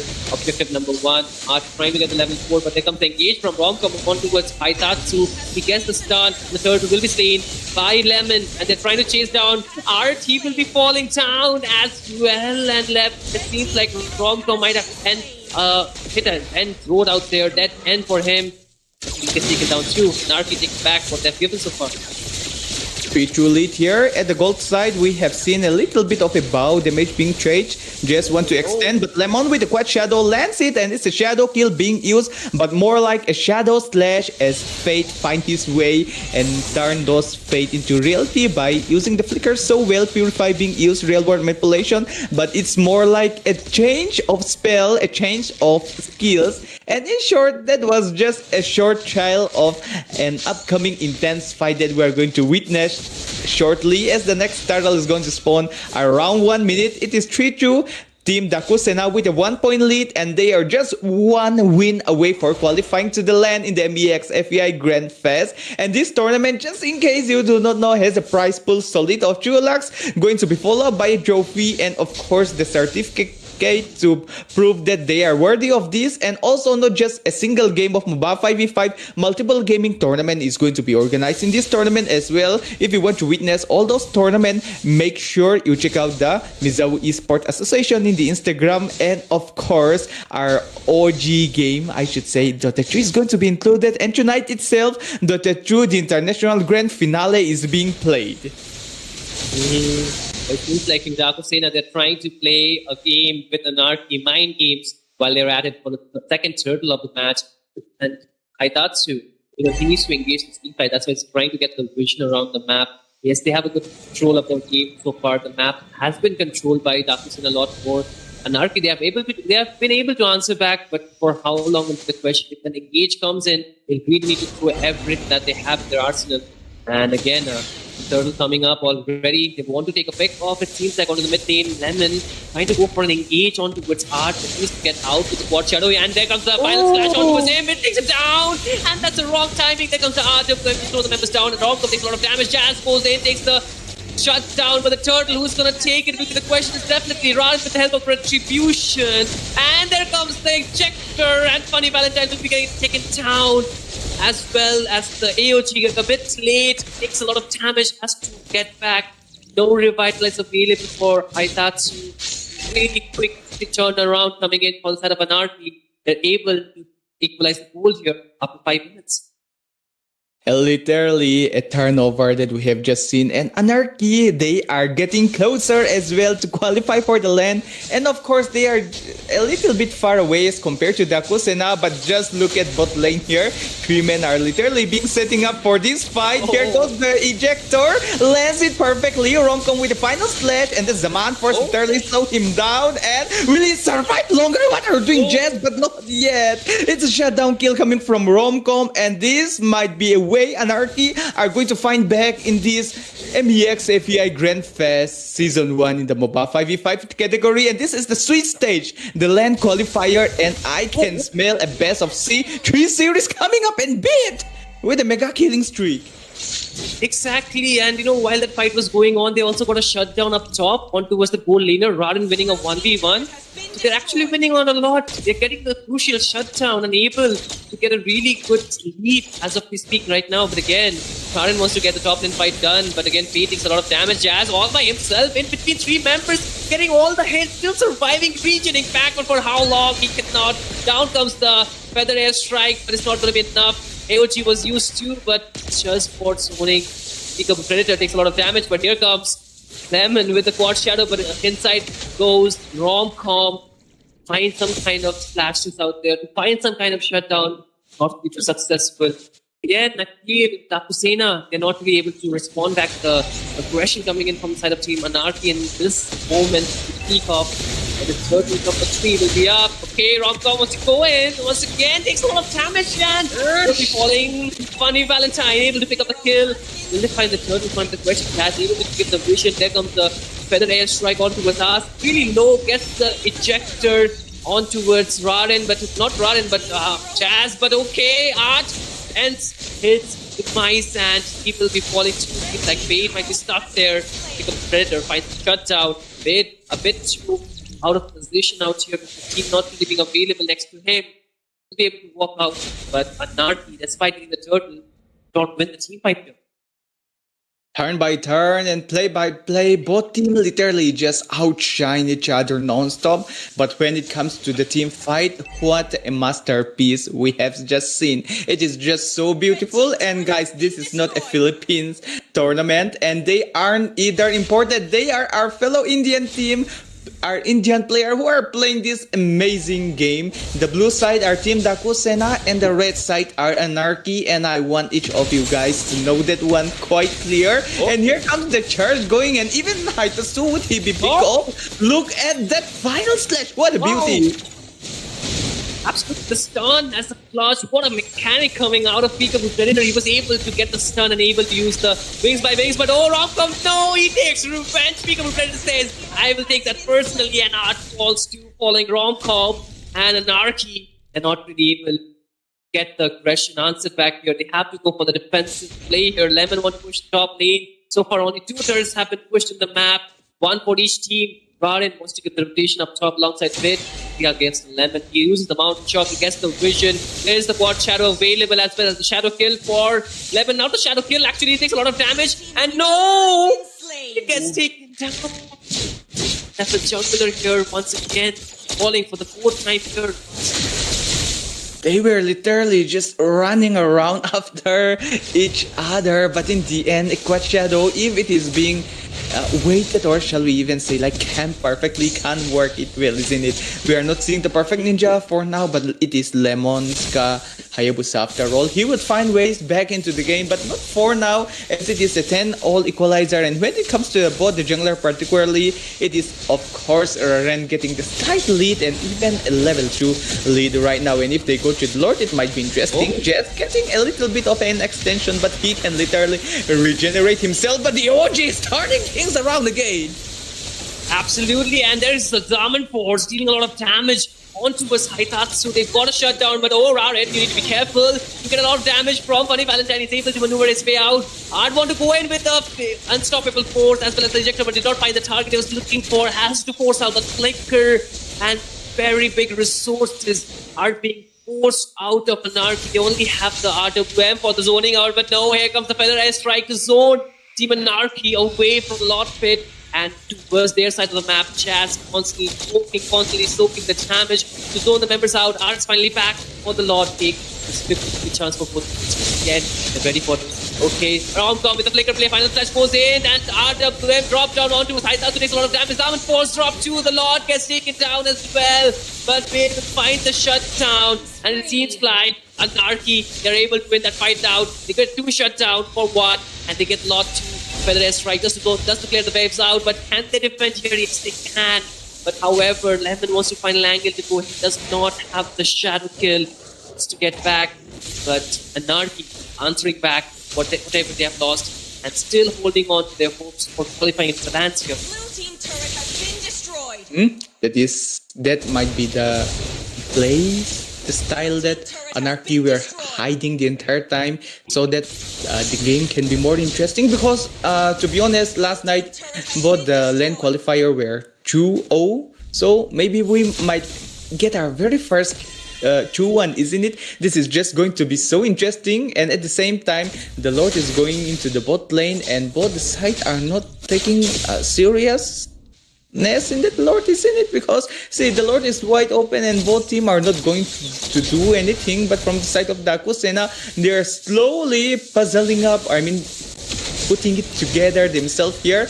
Might even get it. Yeah, it is going to be a free loading short here, because the side of Anarchy are literally not making any plays, any moves to clear out the lane. But now that Ren is in here, he might like to make the plays a little bit. And oh my gosh, the damage isn't that high yet, but wait till for the late game as the Zaman Force is being used to even clear the second tier turret, but not yet as all the members of So AOG from Aitatsu goes in for the opening, and they find 2 shutdown onto Ryan and Art. They're trying to chase down Fate here. He has the flicker. He will be able to go out, but Fate will find a shutdown on towards Funny Valentine. He needs to get out too. Jazz is already there, and they need to recall because the waves are crashing in. Dakusina, they get a good trade, get a good engage, but again, they want to force out this mid lane first here, push it down, and go back to the lane. Again, seems like the game's really going like a pendulum here to Malsa. Both the teams not really able to give out each other anything. And as we speak, Lemon just falls into the hands of Fate once again. And it's such an equal match here, Malsa.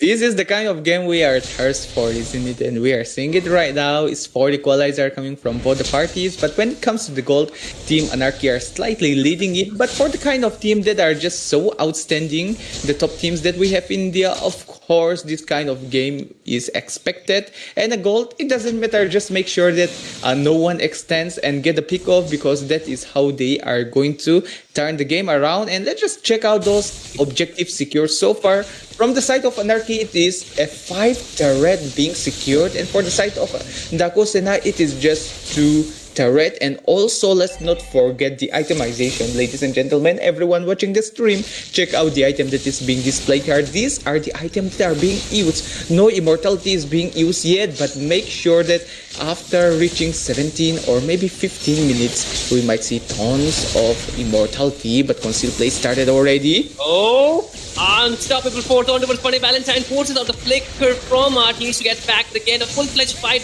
Devin wanted to go in, but Romgo completely isolated. They get taken down. So does Aitatsu. Both the frontline are doing their work, but it seems like Jazz really wants to hide the team fight away. But it's a 1-4-1 trade after all. And for the teams, they still want to go for a thought potential. But again, Lemon wanted to go in. Does not have the quad shadow. Not the quad shadow, but the shadow kill once again.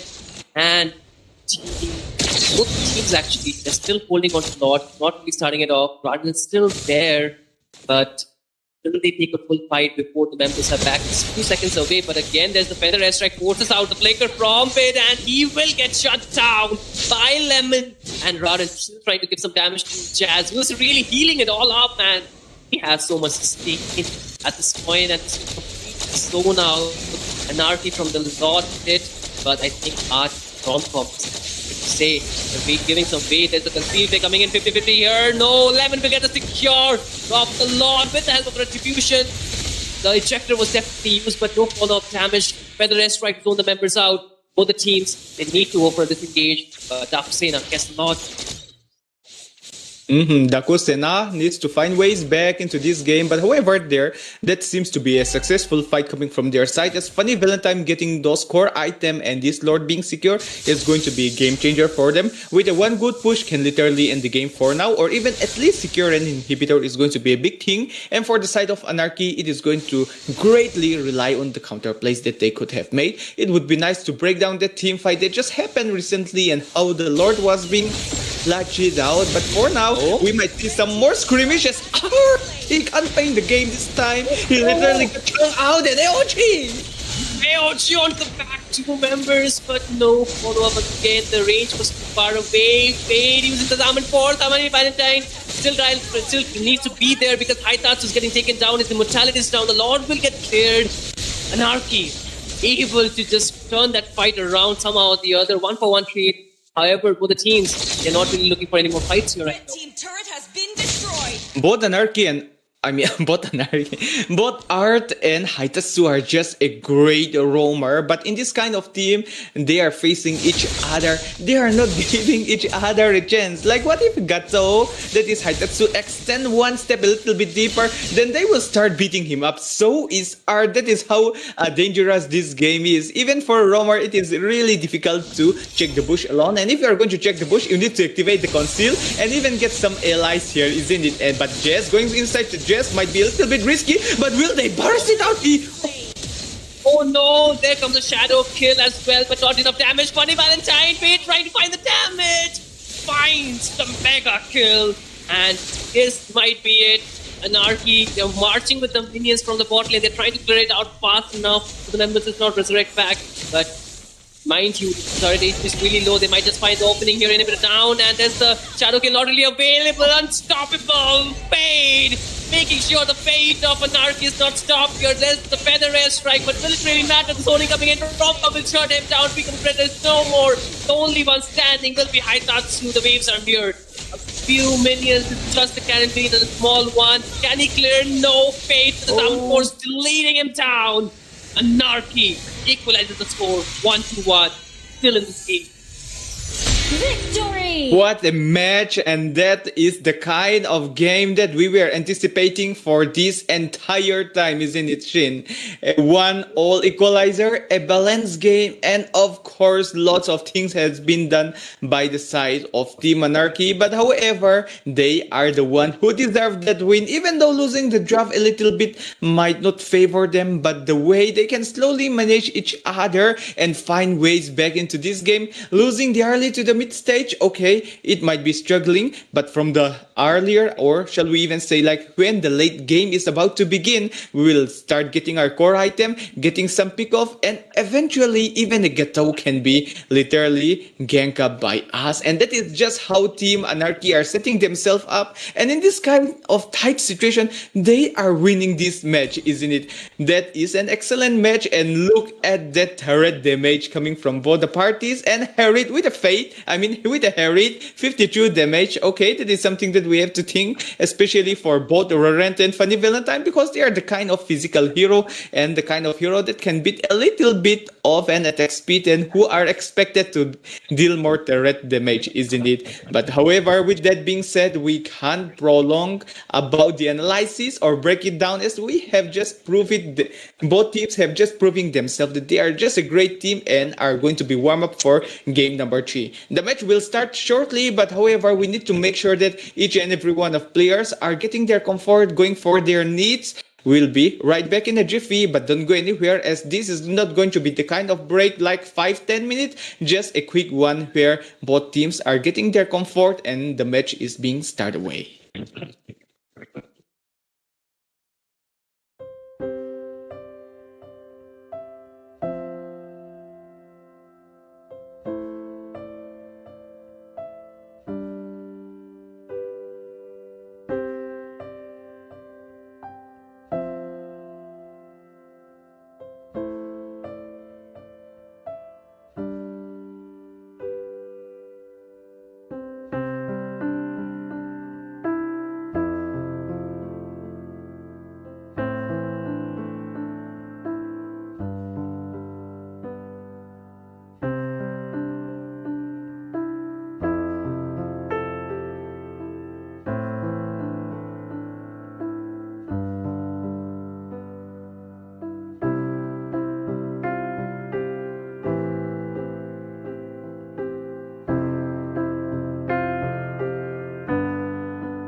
Hello everyone, we are finally back, and yes, we know that you guys are ready because this is the kind of match we have been anticipated, and in game number 2 particularly, that is one heck of a match that we can't forget.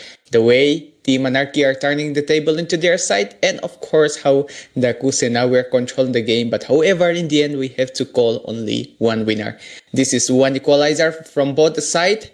1 point on the side of Anarchy, 1 point on the side of Dakusena, taking us to this deciding match. Whoever wins are the new team that is going to qualify to the LAN event alongside Team Zohan and Team Laxmi Chitwan.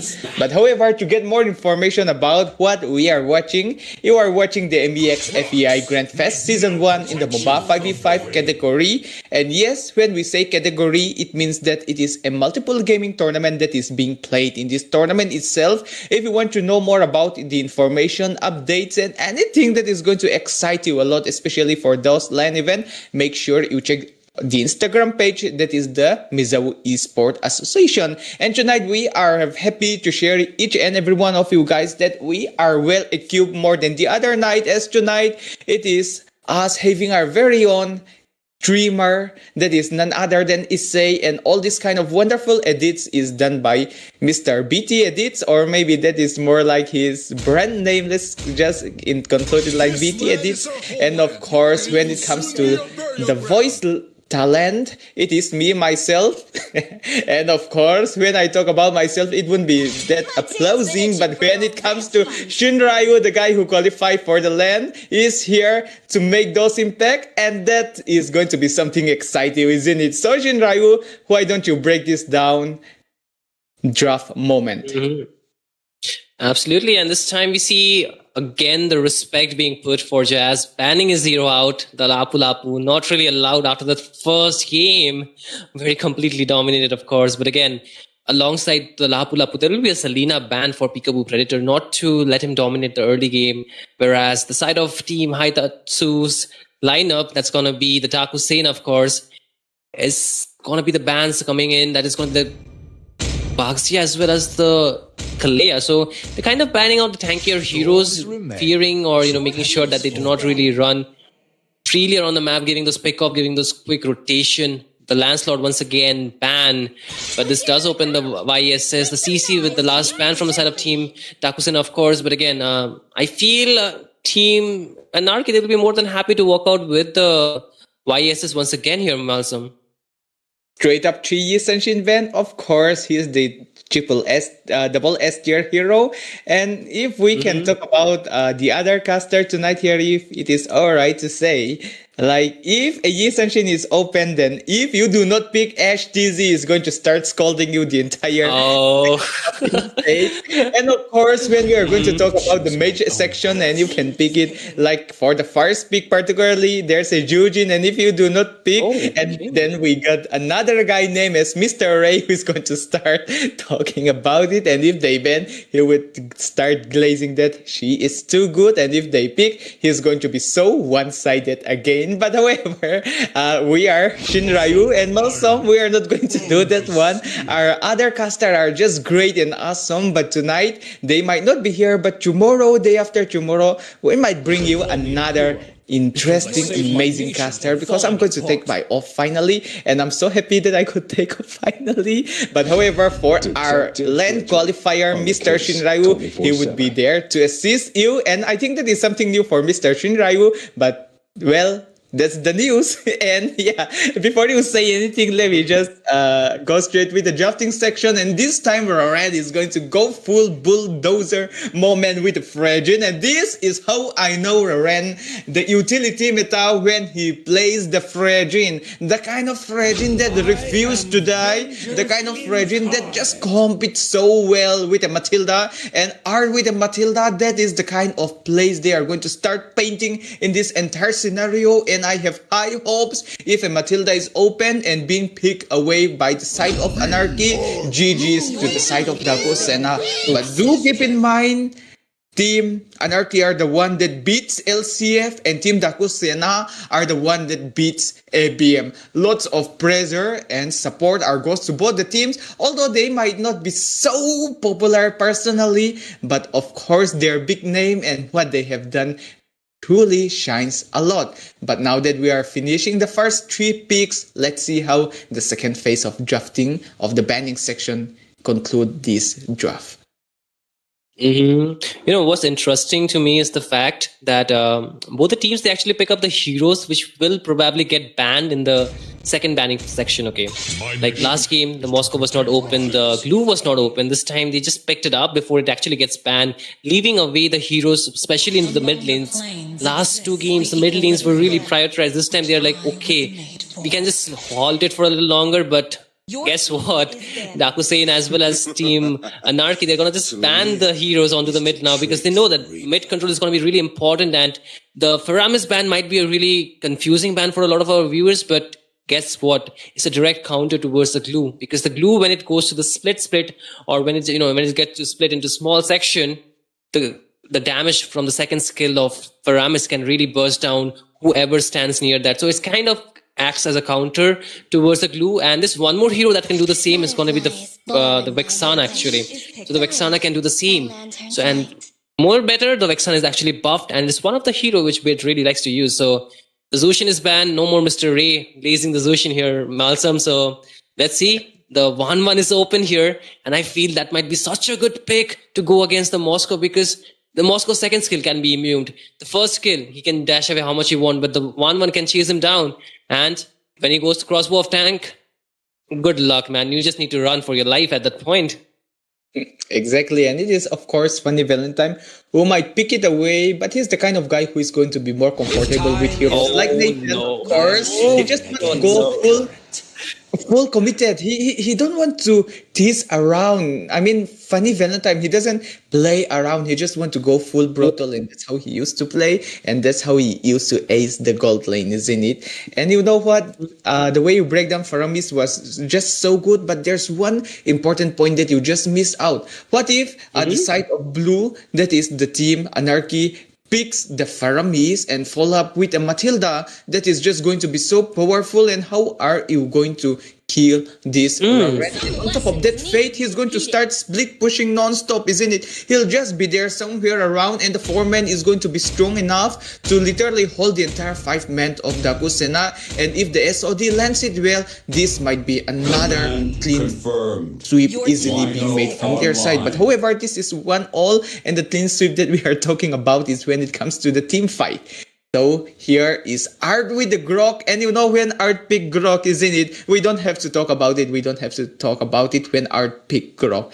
We'll just witness the live stream here itself. But picking the Kimi, would this be a little bit risky? Just look at the hero. Of course, it is Haitasu with the Gato, Jazz with the glue, but it is going to be Lemon this time with the Yi Senshin, who is going to easily slide in those dive compartment and do the pick off. So let's see, this Kimi is going to be good, but I don't think it might be fully maximized. But Peekaboo Predator comes up with the Kadita. This is something that I was anticipating secretly, but here comes the smart choice of picking the Purify really early. I hope this helped, but at the same time, I hope to see Peekaboo doing his Peekaboo with the Kadita and pick off as much as possible heroes. And I'm really interested to see how this draft will actually play out, because if you take a look at it, it's a very high risk, high reward kind of draft coming from both the teams. They're going for something different, but will it be too much of a different maneuver that they're trying, or maybe composition that they're trying, will be a question, because this is the final game, ladies and gentlemen. Whoever wins this one, this is a best of one at this point, right? Whoever wins will be qualifying for the LAN and joining the remaining 2 teams, not the remaining, but the first 2 teams who have already qualified, LCF and Zohan. But without any further ado, ladies and gentlemen, we will be welcoming you to the MEA x FEAI Grand Fest 1, the 3rd game in the smash number 1 between Anarchy versus Dakusena. Both the teams having an equal chance to qualify. And if you don't know me, my name is Shinryu, and I'm joined by Malsum for the amazing, analysis for this game to be broken down. But the early game, Alsam, which team do you think has a better potential to go in for the invades as well as to stop the rotations much more than the other team here? Actually, both teams are equally balanced for this match, particularly although Kimi and Kadita can be considered, but just look at the front lane, it is going to be a Grok which is just going to be so powerful with all those knockback and of course those Guardian Bearer that can literally, yes, close up the gap for Jess to even go back to his lane. That is just how powerful the Grok himself particularly, and from the side of Haitatsu with the Grok and the Kadita seems to be a really good comp, and it is though, but the Grok is just going to be so annoying. See, the Guardian Bearer is literally punishing them, and it is hard to tell which team is going to be leading. But for now, according to how the game is running, it is Anarchy with the mid control having a slight advantage. But when it comes to the hero, particularly maybe Gadaku Sena, but look at Romcom getting, it is not in the best position. What? That's a first blood already, Daku Sena. Dakusena strikes first with the Petrify combination coming in from their end. Peekaboo Predator able to pick up the first blood. And guess what? That's not a really good start for the EXP laner. He's not yet level 4. And the turtle will be spawning really soon. And I think they really need the EXP laner to be online. But okay, Chaz gets engaged on by Rarin. But he's a chunky man, so he will be walking out again. And there comes a rotation from Mr. Lemon onto the biases, of course. They want to get the control around the pit, but there's no intel from the side of Anarchy that they're rotating. But Jazz wants to go in. A lot of HP bar being down for Romcom. Takes a bunch of damage. There comes the mounted for Glue. Still trying to chunk the HP down. Flicker comes in. Jazz really taking deep down under the enemy territory. Needs to get back, but missed. All that. They're digging the turtle. SOD connects. Turtle will be secured by Lemon. Dakusane against the turtle, but will they get the fight? Will they commit for this team that are trying to get some kind of trade back? Art wants to go in really aggressive, gets the tectonic charge on point, but he will be falling in the damage of Funny Valentine early game. Still not sustaining because the magic sustain is not really too high onto the Grok, so he has to yield here. And Dakusena once again secures it, and even the 3-0 is on to their side, and Dakusena are acing the early phase just how they did in Game 1, and Game 2, and Game 3 itself. Game 1 was a quick victory, and in the LAN qualifier, imagine ending the game under 10 minutes. That's how powerful Dakusena are. But when it comes to the long run, and you know what? When you are going to tease each other around, literally poking, and that is what Bit doing, Anarchy are best at that. If we can make this game a little bit longer, maybe extending up to 16 minutes or more, we know who is going to literally dominate and outshine it. But however, from the side of Dakusena, till 15 minutes, they are the owner of this game, or maybe even Vista Games itself give them a special authority for the game in charge, isn't it? But do keep in mind that it is going to be a Moskov that is going to be annoying, but the late game correctly is being picked by the side of Dakusena, the Nathan up here, and look at that. Oh, whoa! Oh, a lot of damage, and Funny Valentine will get taken down. Fate with the SOD able to pick up the kill, and Lemon is down there. The second turtle will be spawning really soon, just a few seconds away, and there comes the earthen ramp at the wall already being put up. Takes a lot of damage, chunked low, does not have enough escapability. He does actually with the earthen, not the earthen, the tectonic charge being used correctly. Still holds onto the flicker. We might be getting back from there. Haitatsu on to open up the map, but a flammable man. Petrify combo along with the rough waves goes in and comes in the AOG, and there goes the mounted for Romcom. And Chaz will take up the kill, and again it's a stun connecting bait. It who overextended out there, not in a good spot, but will be able to escape. So far holds onto the Purify, but the turtle will be in the charge for Dakusena to take, and they're really looking to take it down. You can see a lot of HP bar for down for bait, still escape, but SOE comes in. Retribution secures the turtle for Lemon. Dakusena still wants to get this fight, but bait takes down Lemon, and he wants to find more. Art gets stunned up, knocked up.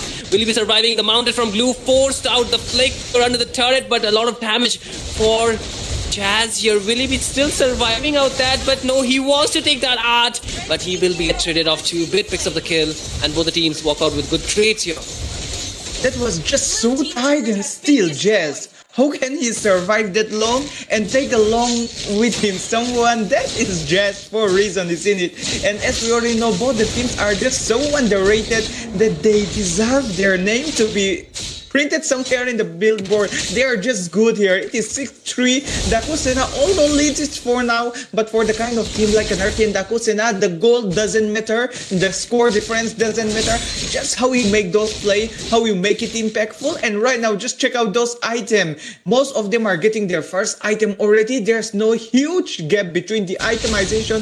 It all lies down on how they are going to make the rotation, how they outplay each other, and of course, how the execution is being made. And right now, on the side of Dakusena, at some point, I should say that Kimi is starting to bursting quite a lot here, and the way she can get tons of free hit is looking really good for the side of Anarchy, and Dakusena has to think of something else. Oh no, there was the forced out Mountain Shocker, but Funny Valentine cannot survive because he just has a purifier. The entropy was used, but cannot do much. But hey, there's a Predator waiting out there. Bit does not have the idea that he will get the vision. Raran is accompanying him.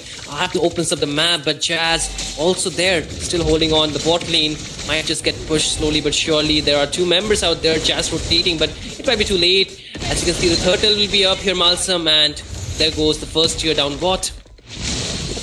I mean, I am seeing that the turtle is spawning though. Yeah. Played with the SRE, you can literally jump in there and giving the side of Anarchy a slight advantage. And look at that Rompom. Oh! Rompom? They are that serious in this game, man. And it is going to be Raren securing that turtle freely.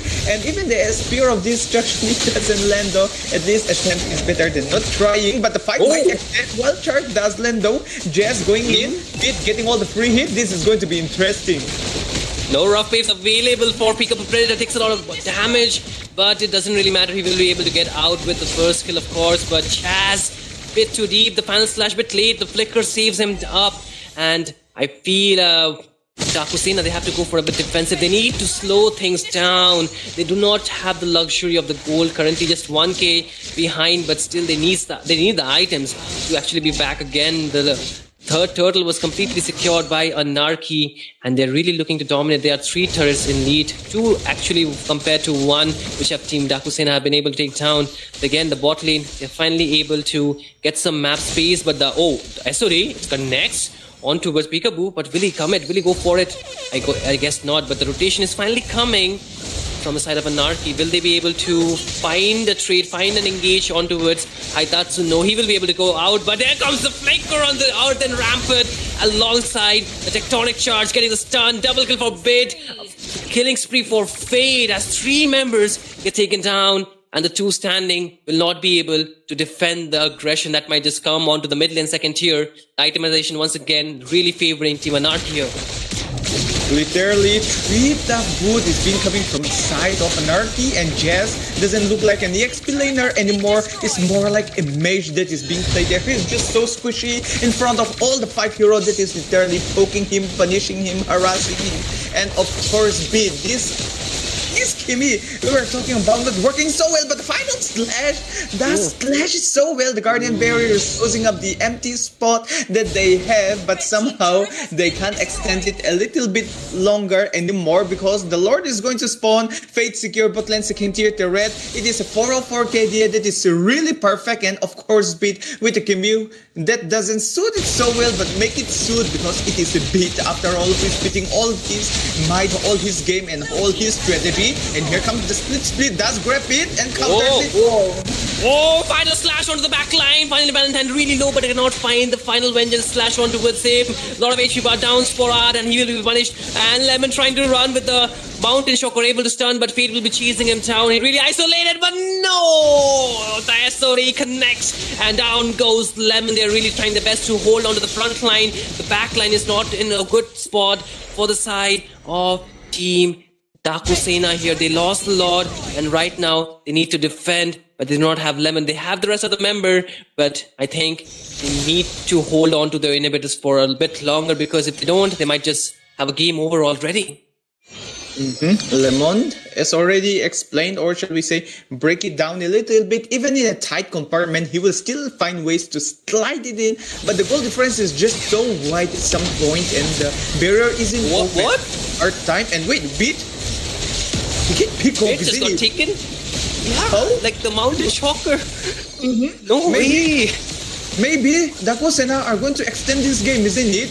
Look at here, all the lane is going to be freely clear. No serious casualty is being made. Bot lane Holy Guard is being still there to protect it up. No inhibitor is being taken. Lord being slain already. But the Idol Retribution does slow it down. And AOG! AOG falls in. Fate gets taken down. Funny Valentine is gunning them down. And Rorin will fall.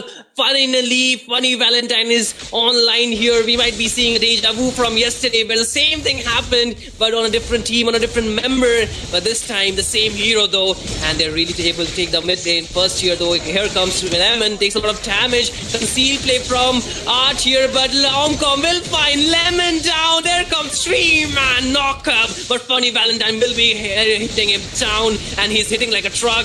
Romcom trying his best to just chunk down Funny Valentine, but can he survive? He has a lot of sustain. Chaz finally mounted. SOD just a few inches away. Did not really connect. But Jazz needs to go back. Two-man stun coming in from Romcom. Here comes the rough phase. Not really dealing too much enough damage, but he needs to go out. Here comes the Entropy once again, dealing a lot of damage. Rarin is back. AOG in towards Rarin, but he's too tanky. Dakusena, they need to go back. They need to regroup before they engage again. And that fight was just so constant. It just keep on coming non-stop. It keeps on coming out from nowhere. And talking about nowhere, the way Romcom always find his ways to mark Lemon or even Funny Valentine and even Peekaboo Predator. Even if all the 5 men are literally standing right in front of him, he would find ways to flank it back in. And right now Art is in a great spot. He got the wild charge, his ultimate skills being ready. Even the flicker is being ready. But at the bot side, Fate getting a pure domination against a Jazz that is a pick off. But is he over going to stay there, as everyone might like to start playing it around? Lemon, he's going for a little bit of an extension, but Fate can find his fate out for the time being while he opens it up the map, allowing his ally Raren Beat and Art to secure that free Lord. And also Romcom already does the land clearing, zone it off, and in short, the gold is quite equalized, but the Lord might change the total overall gold standing. But however, when it comes to team fight, and the most important thing, of course, destroying the throne, destroying the crystal is going to matter, but what to make all those happen is how we make those impact. Fight with the one charge. Exactly, and there's a wall too. They are completely locked down. Peekaboo Predator, it was all a part of the plan. While the final slash was used by Romcom and Akusena, they're at their wits' end. How do they defend? There's a lot incoming from the top lane. They're just 3 men out there standing, waiting to defend. The death timers are just not too long, so they should be having the members back. Romcom wanted to go in on towards Lemon. He forces out the Mountain Shocker to defend the mid lane. The Lord has not even reached the inhibitor, but the mid lane will be falling already. Another earthen ramp at the wall. It's up. Haitatsu takes a lot of damage. Can he get escaped? I don't think so. He will be falling in the hands of Fate. Pick up a Predator too. And it seems like Art will pick up the kill. The base is wide open, but Art will be falling. Funny Valentine dealing a lot of damage. Their members are really low. It seems like Ryan will be getting a shutdown. All that stand. It's 2 members and they don't stand anymore. And with that, Anarchy claiming the victory and getting their slot secured for the MEA x FEAI Grand Fest 1 LAN slot. Lancelot, okay. That sounded like a Lancelot. Lancelot. Oh my gosh, it can come out a really good wordplay, isn't it? And oh my gosh, Anarchy. Okay, I think there are some content creators like who are really good with those clips. Like game number 1, they did something like Anarchy with those Joker face and all, isn't it? And from game number 2, that music beat up start ringing it, and then game 2 and game 3 victory. It would be so nice to see those kind of short reels edit, isn't it? Because we always have amazing viewers every time, every night, and they can even make those kind of interesting stuff, isn't it? The reason we are pointing out is that there is a content creation that is happening right now in this LAN event itself. So if you want to check out that one, check out the Instagram pages. There's a chance that you can win up to 10,000 as the prize pool. And right now, as we are seeing, this is the final scoreboard for game number 3 against Dakusena and Team Anarchy, who just advanced to the LAN event, who secured the LAN slot. And yeah, guys, there's lots to be breakdown. We would like to say, but the fans of Team Lafukabi are marching in the comment section. Maybe we can say that Lafukabi have the biggest fans, the biggest community in the entire community itself. So we don't want to delay you any longer with your match. Our host, I mean, not our host, our referee is calling your teams right away, their opponents, and their Lafukabi itself. So make sure that you are staying the stream because we're going for a quick break to make sure that the players are here. And also, of course, some verifications are being done every time to know that there's no such things as the Joki pilot, and of course, no third-party tool is being used. And also, Shinryu. This third match, I have something to say. So please open up for me. Okay, just that. All right then, guys, that is all for tonight match number 1. And a huge congrats to Anarchy. But for the Kusena side, they got one more shot to claim their back in this tournament. Just one more shot. We'll be right back in the Chiffy.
Ladies and gentlemen, welcome back to the MEX FEI Grand Fest Season 1.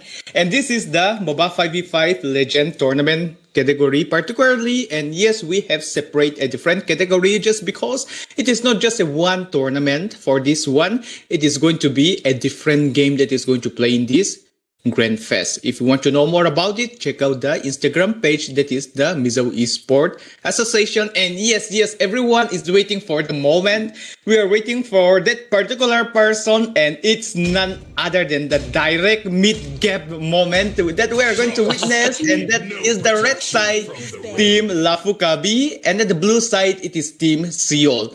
And yes, Shinryu, I have something to tell you that I was saving it for a long time. I am not going to share it yet. Once the draft is complete and once all those incredible, amazing viewers started to pop into the chat, I'll start sharing you. But for now, would you give a brief introduction more about the MEA? I think everyone are tired to listen it from my side. It would be amazing. Know it from your side regarding this MEA and of course the LAN event, the places. If you could still remember, I'm going to make it absolutely.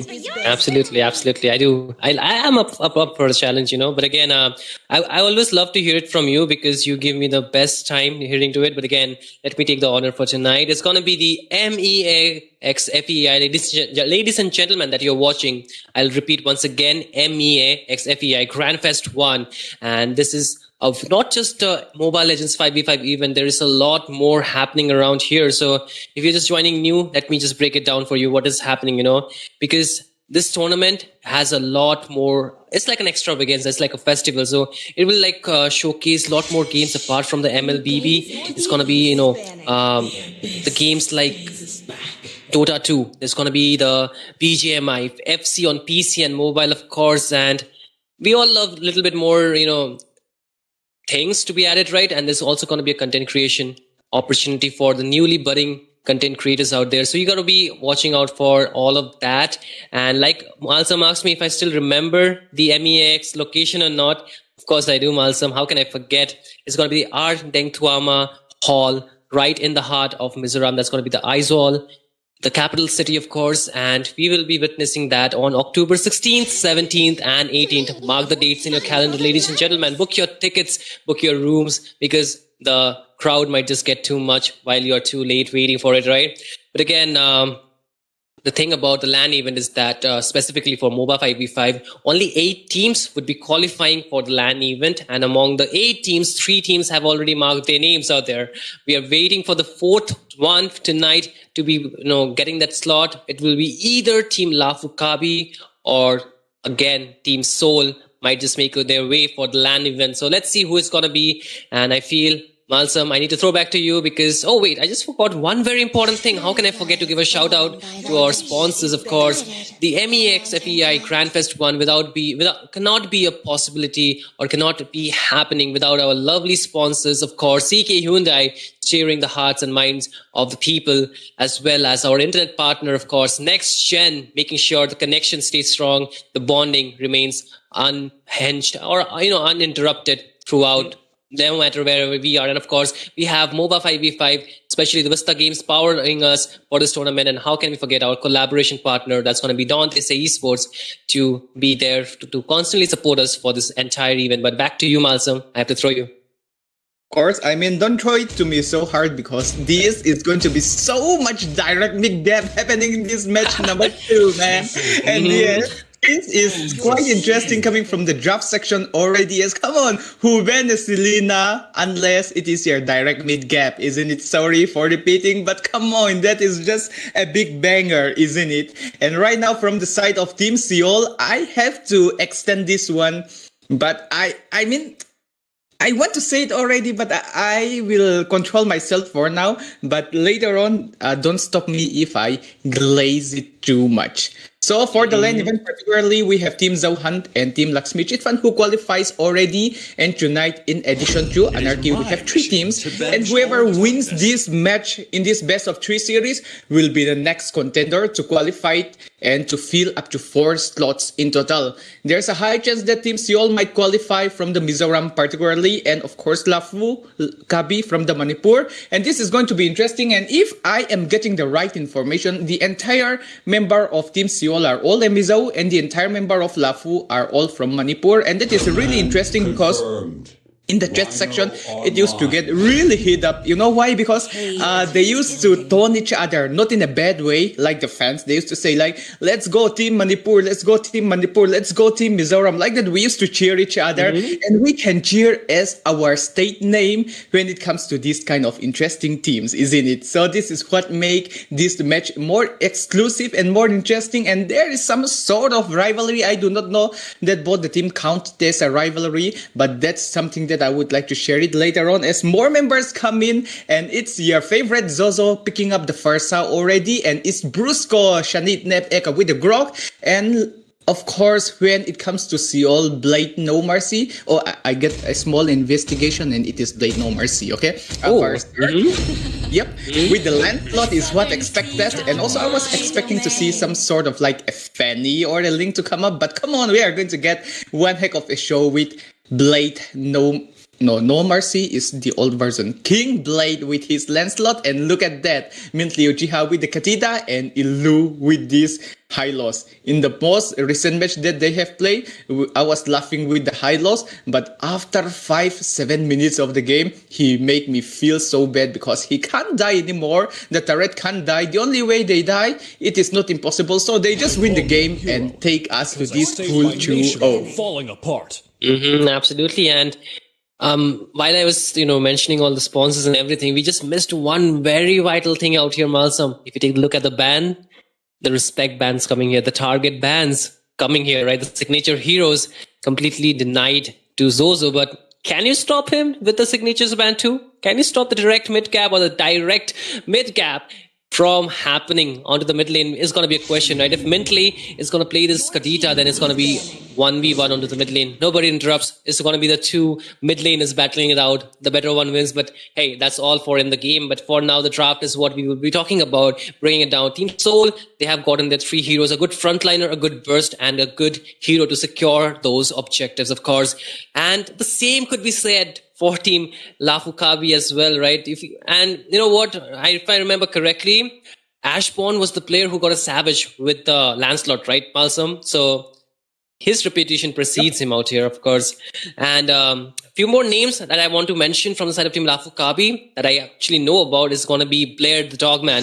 He's one of the former members from Team Evil Esports, widely known, not only in India, not only around nationally, but globally. He has made a name for his squad and is for himself as well. So he's going to be out here. And for the side of Team Soul, I feel Elo is a member we have not known. And Blade No Mercy, aka King Blade, and now Berserk will be there with the Lancelot. So you need to watch these players, ladies and gentlemen. I know they might not be the first name that will come to your head, but they are the names that will stay in your head after you watch this match. So make sure to witness this match between these 2 teams because they are waiting to qualify for the next LAN. And talking about the bans, you can see the EXP lane really being targeted out here. The Uranus as well as the Phobius being banned. And then will be joining the Moscow as the last ban from Lafukabi. Team Seoul, they need to wait for their last ban here. And here comes the Moscow ban. This is going to be quite interesting, but at the same time, I am not so confident to see the Moscow ban. But to wrap it up a little bit wider for someone who doesn't get proper analysis with the team yet, because this Toby himself from the Seoul, but I am going to go with the comfortable Seoul because that is how we pronounce in Mizoram, like our own accent, isn't it? And yes, absolutely. Toby is the guy who secures a Savage with the Granger as well. Yes, Ashbourne has a record with the Savage, but let's make it more competitive for both the teams. Toby, he even secures a Savage using the Granger, so this is going to be really interesting. And also, we were talking about some of the players that doesn't get the highlight, but look at that. Look at that squad tech name. I'm not going to say, look at the red side. S4, look at that tag and go back to some season back and look at the leaderboard, whose and which team names are written there. That's all I would include for now. But on to the side of Team Seoul, they are not going for the last ban, but here comes the Esmeralda. No more chance of picking the Lapu Lapu, and if you pick a Lapu Lapu, might be a little bit of a disappointment. But there is one thing that can literally outshine the Esmeralda if you play it right, is hero like the Uranus and even the Yuzong. For now, I'm expecting to see a Granger a little bit, but I'm not going to expect it so high for now. Let's go for the late game guarantee a little bit. What about the Nathan?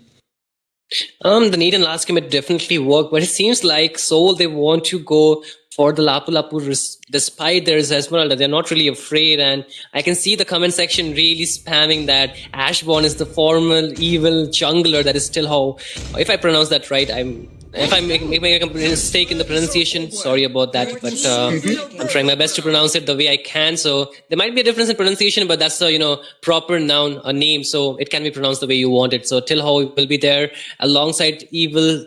I mean, Blair the Dogman, of course, and there's two picks coming in from Seoul, of course, to round up their draft. It's going to be the Lapu Lapu, of course, against the Lafu Kabi. So Lafu Lapu. That's what we said the last time, when Evil Blair the Dogman actually picked the hero. But this time it's going to be Seoul Lapu Lapu. So it's a different hero this time. But again, the Irithel, I really like that, because if you see, the only person who can lock down the Irithel would be the Grok. But apart from that, they do not have much, a hard CC skill to lock down the Irithel. So he might be able to really hit the members once he gets the itemization done and have enough damage to clearly wipe out the team fights.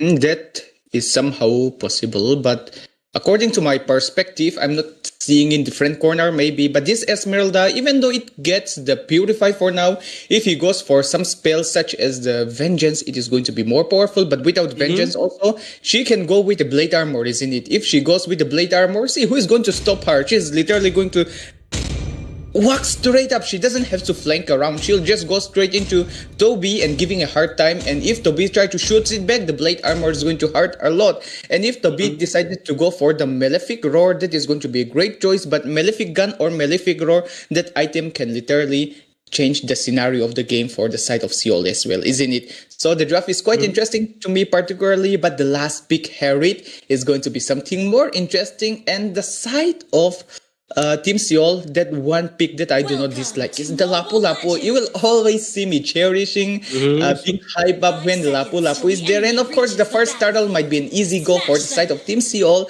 against, using this Lapu Lapu and to dive it backline. But come on, there's going to be an Esmeralda. But with that being said, shall we give a really good intro for this match particularly, Shin?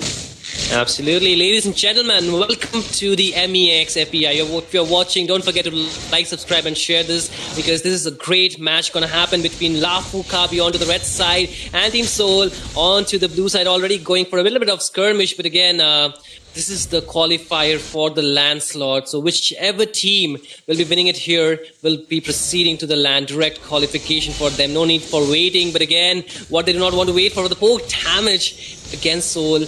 But again, one more thing that I want to highlight is that you can only watch this action live on Mizo Esports Association, this YouTube channel. So make sure you hit the notification bell so you stay updated, and also go and follow the Instagram page so you can actually be updated about the matchups and everything. But once again, both the teams have a really big reputations out here to maintain Malsam. So I feel they will not let us down at all. Exactly, and I like the part that the direct LAN moment is hard. And you know what? What's more interesting now that most of the fans start wrapping it up, and of course, when it comes to the fans base, Lapu Kabi's side is going to obviously rocking those comment section as usual, and that's how they do in every tournament, every scenario. And big W to the Lafu Kabi fans particularly. And you know what? This is the moment that I was waiting for when the fans arrive. The thing is that wait, I'm not going to say. What? Ilu just get bursted down, and that's the high loss for you, ladies and gentlemen. And the knockup on towards Berserk, not really getting the engage he was looking for, but still a lot of HP bar down for the first turtle fight. And Ashborn has a really good HP, so 50-50 played. No Mercy or Berserk right now. I think the turtle Brusco is already there, taking a little bit low, and Zozo does have his feather airstrike, but I feel both the junglers might want to delay it a little bit, get that level 5, get the best advantage they can before they engage for this turtle fight, of course. But again, I feel Soul, they're not really too interested in contesting this turtle because you can see Lafukabi already bursting it down, and there's the wall already to zone out Elu. There is the Kadita coming in, but not really finding the angle, but a lot of HP parts, a lot of poke coming in. There is the bravest fighter too. However, I feel it's going to be just one kill so far. That's going to be on towards Elu for the pre-turtle fight, but the turtle without any kind of trade-off, just simply going to the side of Team Lafukabi here. There was no corner, there was no opening, but it is again this kind of great team that just open up themselves, and with that single opener they get, they start an incredible team fight and give us one heck of a match. And the turtle, the way it is being secure, it was perfectly executed, let me say. It is 1-0 coming from the side of Team Lafukabi, leading the game for now. And if this keeps on happening, Team Seoul might like to consider what they have draft for this particular match. And yes, I finally get the chance. I hope there's no action happening such as the team fight. See, Team Seoul and Team Lafukabi are the finalists, and Team Lafukabi were the champion in my first ever Vista World Tournament. So they get some kind of interesting unfinished business that they have to go through.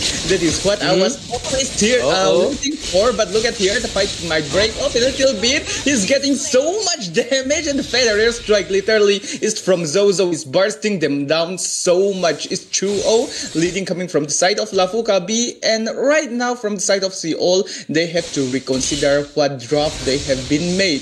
Lapu is good, but not the best hero, as already mentioned. You know what? I want to mention some fact. The way Brusco has been zoning out the members is so phenomenal, right?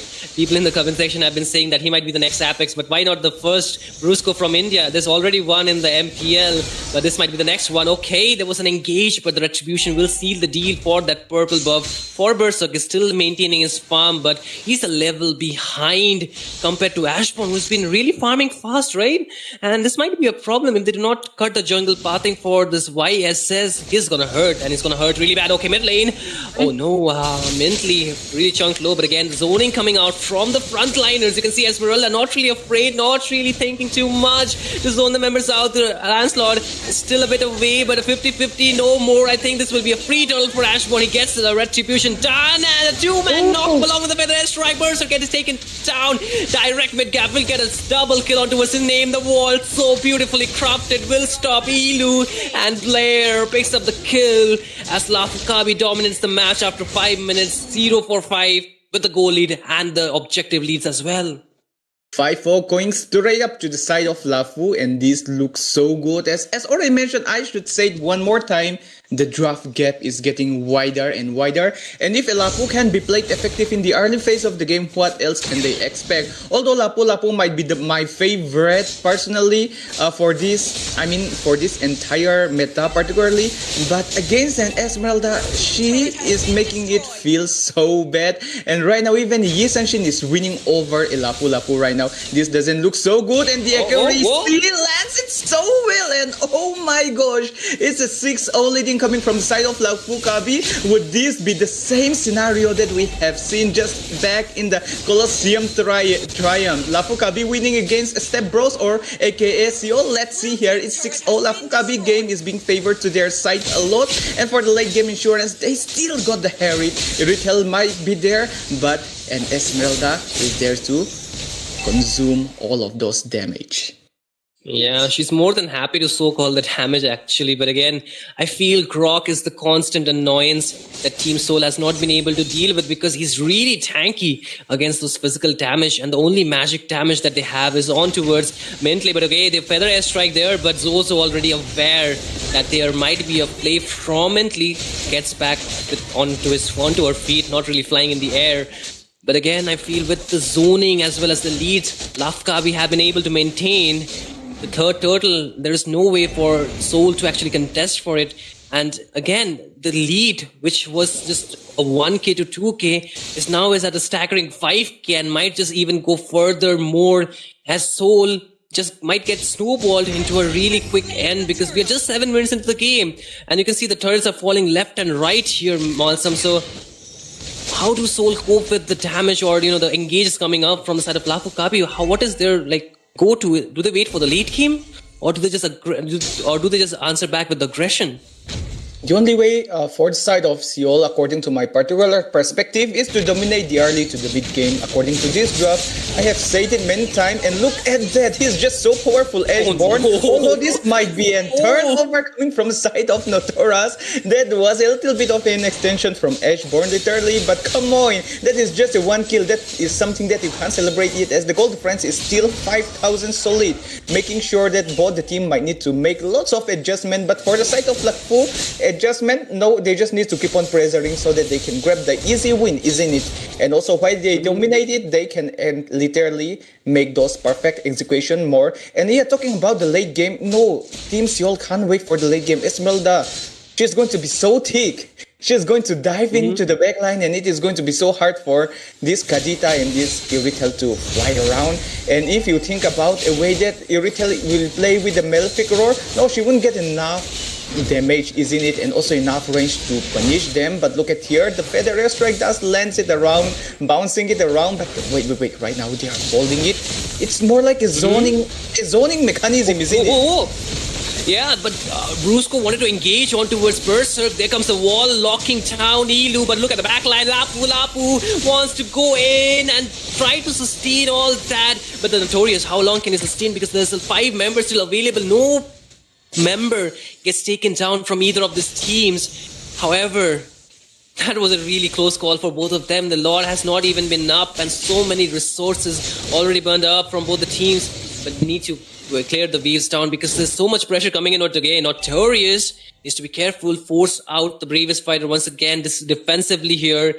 But if you take a look at the spells, right, Lafu Kabi, they almost have all the spells available, whereas for Soul, they do not have that luxury of the spells available for them. So I don't think so they can contest for this Lord here, Malsum. 5k gold lead, and the Lord into their side. Brusco literally zoning them off, and it doesn't look so nice. And particularly, wait, is this going to be pick off? Not yet. Yes, King Blade does dives in a little bit, but no more serious because all this has been made. Just check out this Esmeralda. That is what I'm talking about. This is just 9 minutes of the game, and the 5 member are hitting this Esmeralda, and you know what? She just generate more shield. That's what she do. Imagine you do everything to that Esmeralda, and you can't finish off the shield that she had. And how will you burst down her real HP bar, isn't it? That's how tough the situation is for the side of Seoul. And actually, you were talking about the new Brusco, MPL, and all these things. To be honest, I don't want to see the next Apex. I don't want to see the Indian Brusco. I want to see the Shanit in him, the Shanit Neb Eka moment in him. That is what I'm expecting. The Lord is marching straight towards the bot lane. Let's see how the fight extends. As look at that positioning. You can see both the back lines being marked here. Ashborn takes a bit of damage, but so does Mentally. But the Lord does get cleared without any casualties so far. But again, Lapu Notorious wants to go in, but not really finding enough damage. Esmeralda, like you mentioned, is so thick. She's able to soak all the damage, but the waves are still crashing in, and they need to clear the second tier onto the mid lane. It's in jeopardy. And Soul, they do not really want to defend it. They just are letting it go. And bot lane, all the holy defenses are still up, but I feel they might just fall slowly but surely. Bot lane down, mid lane still standing. There's a Zaman Force too, but again, Brusco, Berserk going in, and look at Berserk town. And this is looking too bad. Notorious, what are you doing, man? You cannot sustain all of that. Double kill for Ashborn. They're doing that, what they need to do. They will get down Elo 2 and finally finding that opening here. Lafka be able to crack the front line. The back line remains for them to just get this game over. But again, the waves are still available down bot, and the mid is marching too. The Lord is few seconds up, but can they get the clear turn? I don't think so, because the inhibitor is already down. The mid lane still marching down, and Lafukabi, they're really playing discipline. They're not really trying to look for an end. All they want are the inhibitors, and I think they will be happy to walk away with those. True inhibitor being secure with the first lock is quite excellent, and on top of that, the game, the way they play around in the base and they are literally slowing down Seoul, is another perfect place coming to their side, because the Lord is going to spawn around 40 seconds again. And right now, the next Lord, it is going to be 12 minutes of the game. No more Holy Guard protecting. It is going to be an easy chance for the side of Lafukabi to capitalize this victory for this game number 1.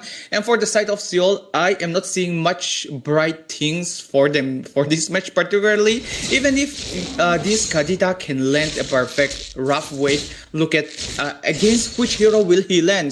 Brusco, he get a flicker, and the rest of the 3 squishy hero, I don't say Esmeralda is squishy, but they get a Purify, and Ashborn, he's going to immune everything again, and things doesn't look so good to their side. Maybe giving up game number 1, and just like how we seen match number 1, a reverse sweep might be possible, but we can't change the odds or the tides, isn't it? There are still ways you all might like to wrap things around. Maybe when the Lord is coming inside, they can literally drag the Lord around in a little bit into the corner so that the Lord doesn't enter the crystal, and then Lafukabi might even extend in those team fight, and they can let them misplay, isn't it? So for the side of Seoul, that's their only chance to turn back into their game to take us to game number 2 with a 1-0 lead. And for the side of Lafukabi, let's see, will this Lord be the end, or to away Team Seoul might find ways back into the game? With the inhibitors down already, the Lord is gonna directly march to the base crystal, and Seoul, they have to clear it out really quickly, because if they take too much time, the lead which has been maintained so far, you can see right now at an 11k goal lead are Lafukabi. And the moment we get an opening, they will burst down anybody that comes in front of them. Ilu has not been exempted, nor the rest of the members. There's a 3-man knock-up from Brusco, finding the engage. But again, there's a rough wave down board. Mentally able to secure that, HP low, but again, able to just chunk all that members down at the same time. But the Lord will be getting cleared. She was able to secure that zoning that was really required here. But once again, you see Berserk trying to find somebody, but again there is Ashborn and Swell as both him will take them down. 1 member down from the side of Team Seoul, and Ilu will just get bursted down, and with that there's the feather airstrike too. The base is wide open. Triple kill for Prothim, and that's a maniac for Mr. Prothim as Team Lafukabi clears the game and secures game number 1 in this best of the series. Oh my gosh, that it was quite fast coming from the side of Lafukabi. Although Seoul could get a way to turn things a little bit in the early phase, if they are not dominating the early phase, it was already game over for them. And we just witnessed in this game number 1, and it's a solid 15-1. And that is a pure domination coming from the side of Lafukabi. I have high hopes in this game number 2 from the side of Lafukabi, and so is Seoul, to bring out their mastermind, their master ways of drafting the game, and of course give us those long-lasting game and take us to game number 3, and of course a clean sweep. Don't you think so, Shinrayu? Absolutely, man. I feel the way Lafukabi were able to control the map and the way they played the game was so clean, right?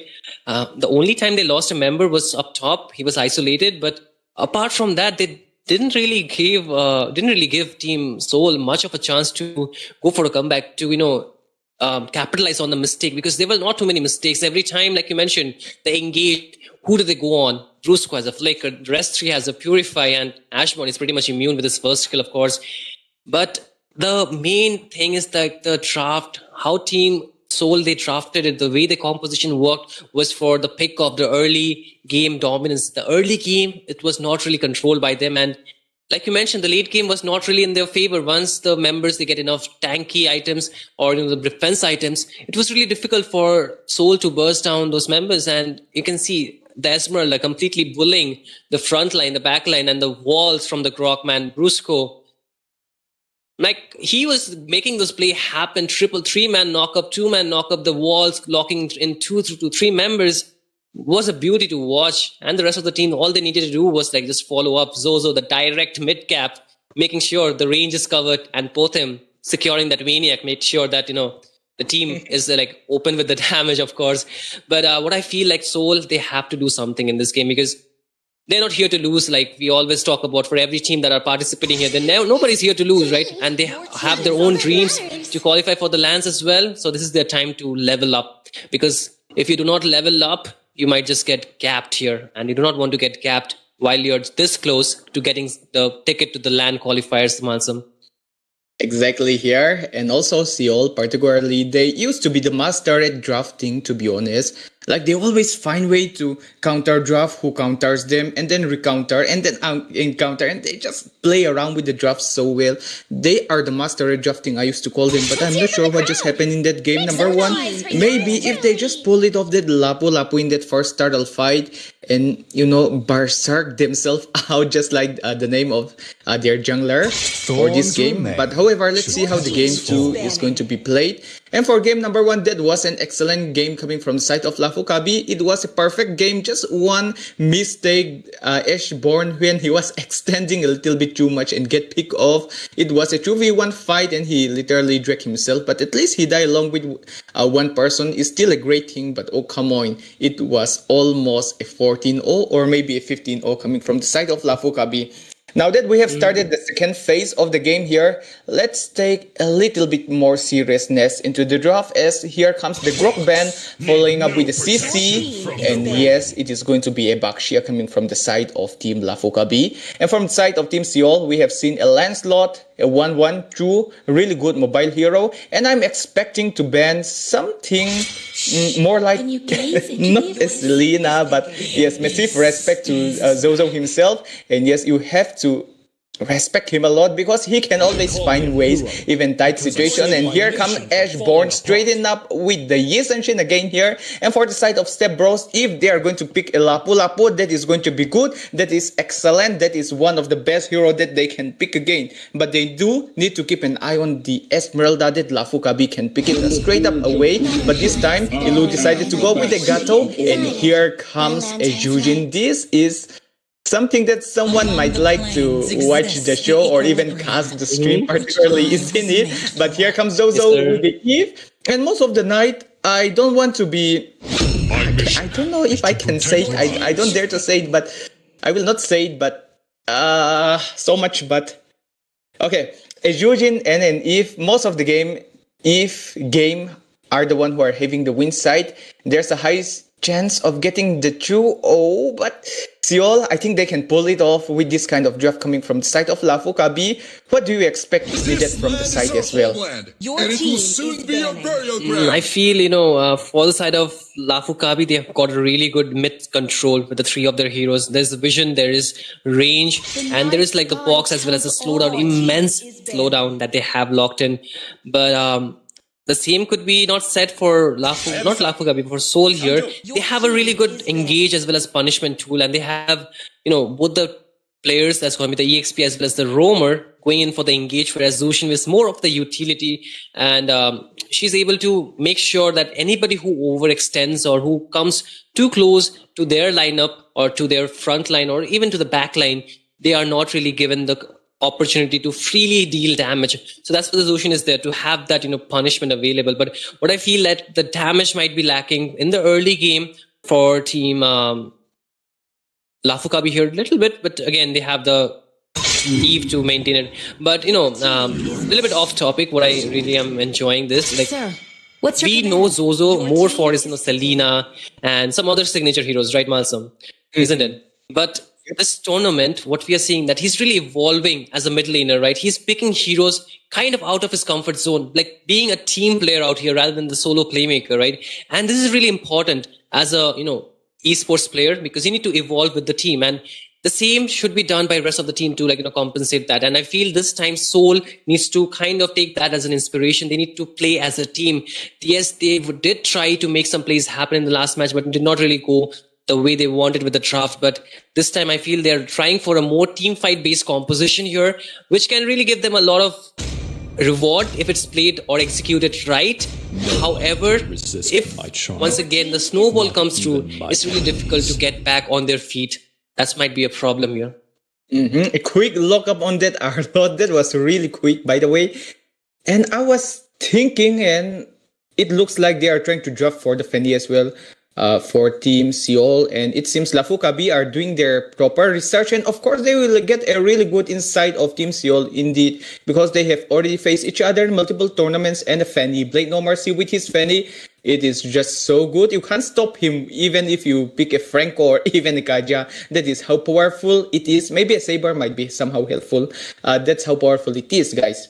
And for the side of Seoul, they are holding it so long to pick this Fanny, giving them their setup, such as picking the Jujin for the utility to slowly burst them down, and this Lapuen Gato for those serious dive-in. But still, there's one hero that can be picked again here, that is none other than Joy, that Blade is really good with, and I'm expecting that one. Or maybe they would like to go full early game type strategy. Maybe picking up a Fragin can be somehow be considerable, or you might be surprised to hear this one from me. Even Kai might come up, but going with the comfort and of course still work against a lineup like this, Joy would be the last man, the last draft, and the last hero that might decide this game number 2 to a W, or maybe a game that can take us to the decision match. I'm so excited for this match, and the draft is quite decent. It is interesting. No more direct counter happening in this draft, and I'm expecting to see a game extending up to 18 minutes, or maybe Shinryu, are you fine to cast a match till 30 minutes for this match particularly? I don't mind, man. I feel like this is an opportunity to cast this match because two teams, right? Two great teams here, and both of them are really trying their best. But I just want to mention one small thing before we go into the game. I feel the Joy pick here, yes, it is a very strong pick for Blade No Mercy or King Blade, but there's a lot of cancellation for the Joy here, and the way he needs to mark the backline might be very difficult for him to do much, you know. So a bit skeptical about it, but regardless, we need to go for the second game of the match number 2 between Team Seoul versus Lafukabi, where Lafukabi has the match point.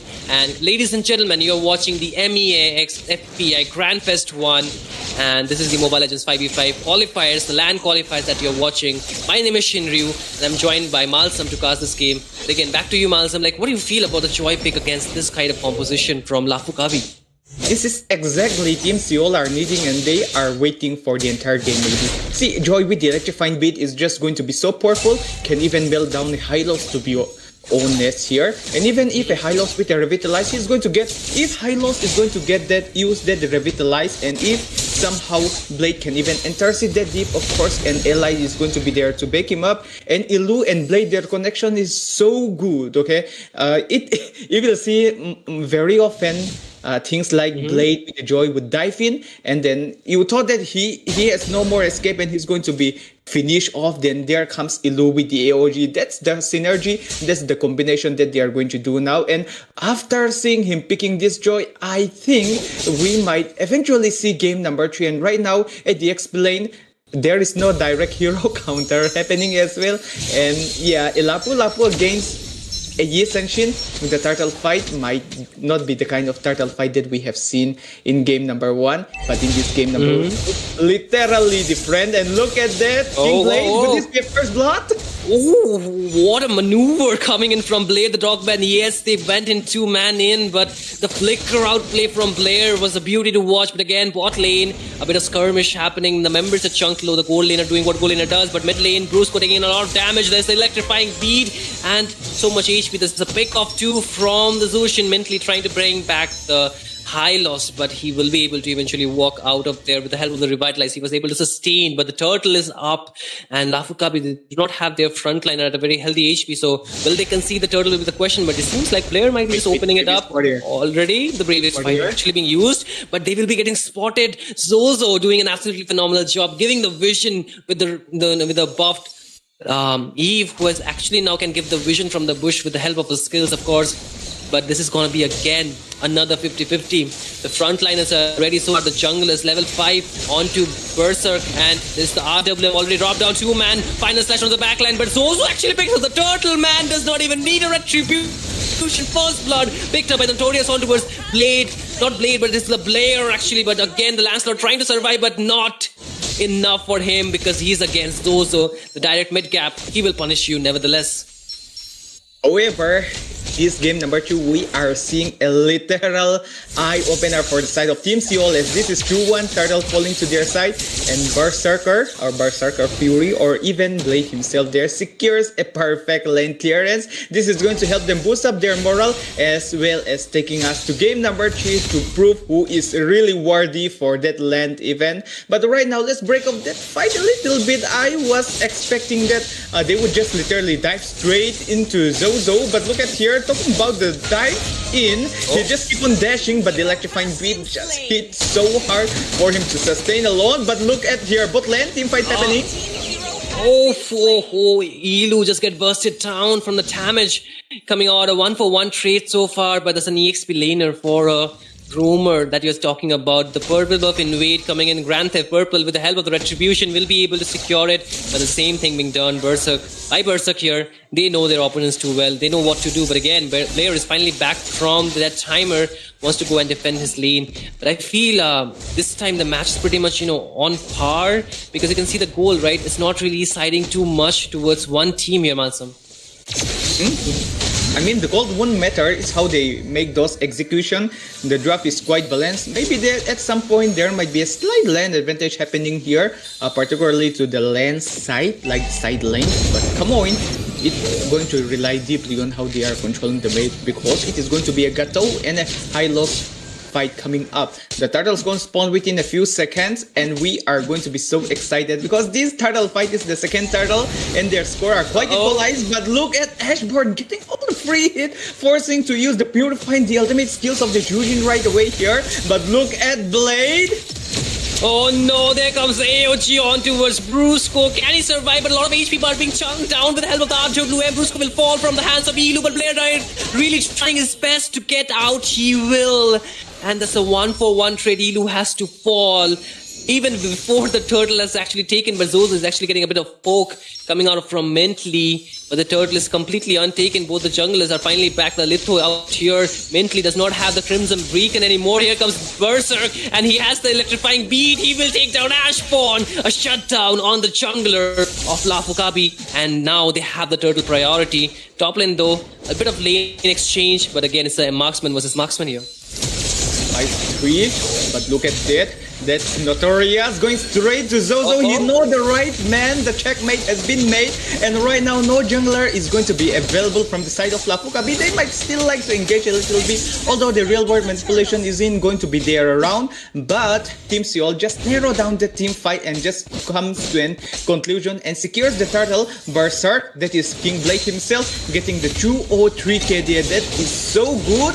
And right now, if this keep on wrapping it up, guys, if this keeps on happening, I am so ready for that game number 3. But now look at how Team Seoul are expanding themselves here, giving up Berserk, Joy a free lane, and Mintli Uchiha. That might be a little bit too risky. Oh no, Ashbone takes him down. There goes the RWM, forces out that AOG, but here comes Berserk with the electrifying beats, and he's taking a lot of damage, but he's able to chunk a little bit of HP down. Glorious Pathway was dropped down too, but okay, Notorious wants to go in with the bravest fighter on towards Brusco. He will take him down, killing spree for Berserk. However, he's all by himself, taking a lot of damage. Can he survive? I don't think so. He does not have a flicker here. Ashbone arrows him down, but okay, Ashbone still surviving. Okay, a good maneuver. Berserk not really able to take him down, and they have to be just retreating from the team fight. But so far, a really good maneuver coming from both the teams. They're walking out with good trades here.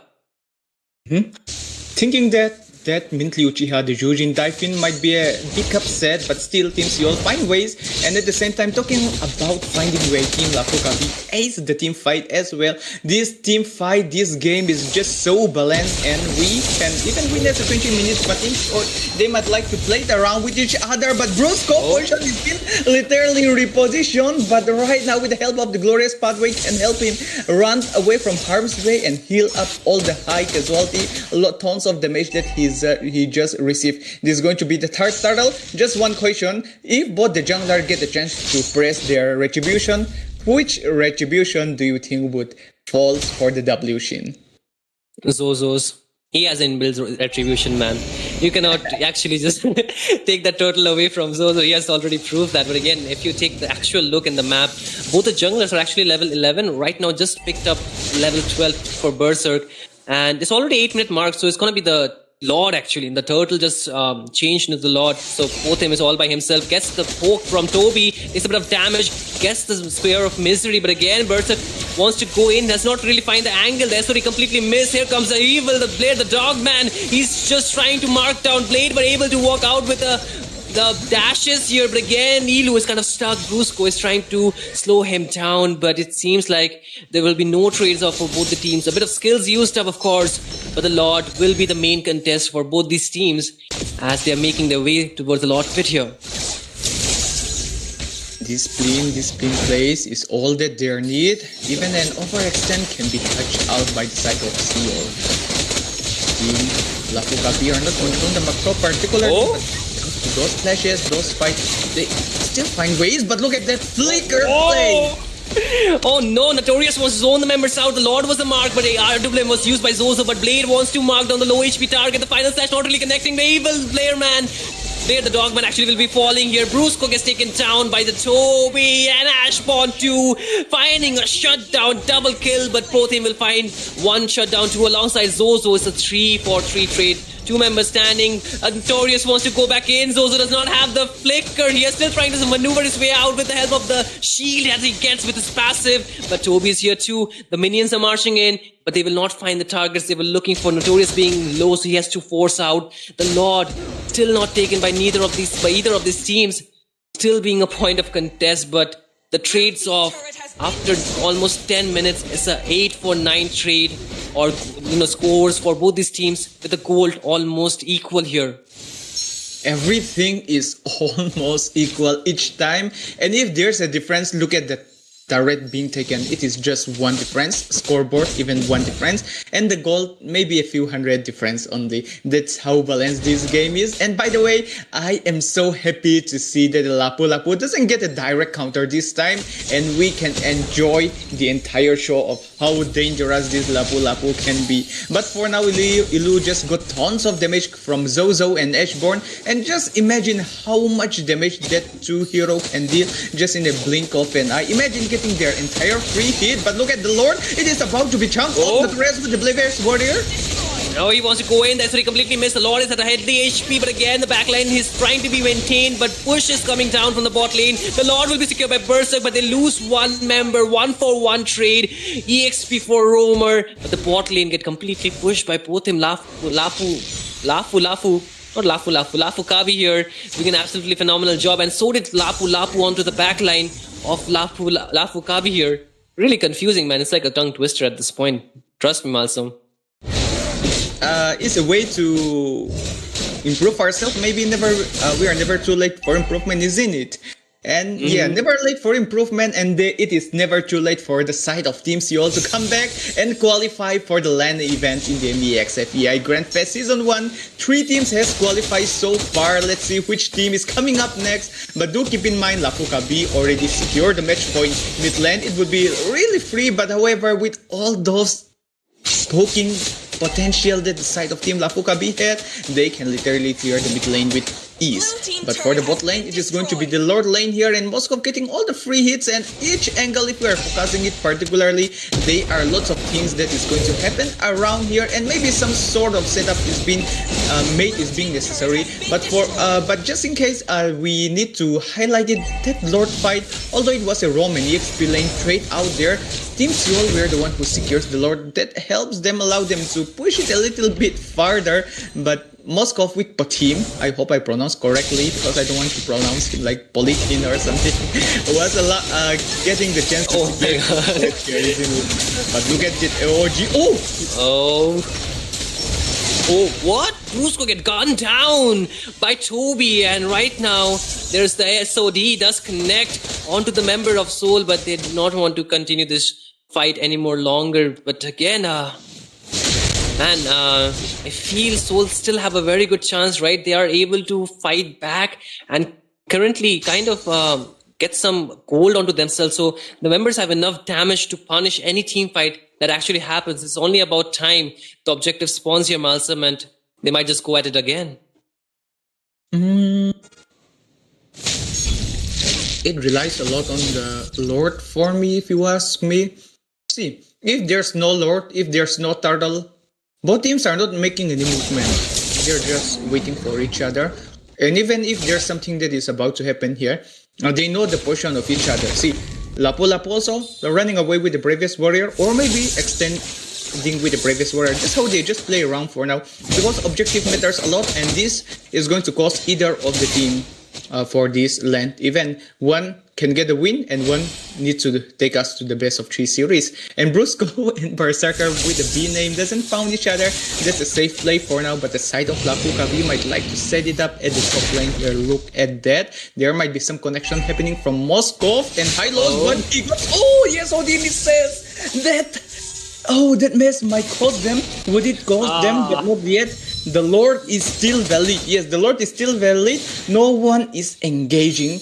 They are going to set themselves into the Lord. And Team Seoul are literally starting hurting Berserk for the moment, but he can heal himself in the jungle. No casualty is being made, but look at here. They are just so ready. They are making the turn by turn plays. They are poking each other, but they find one opening.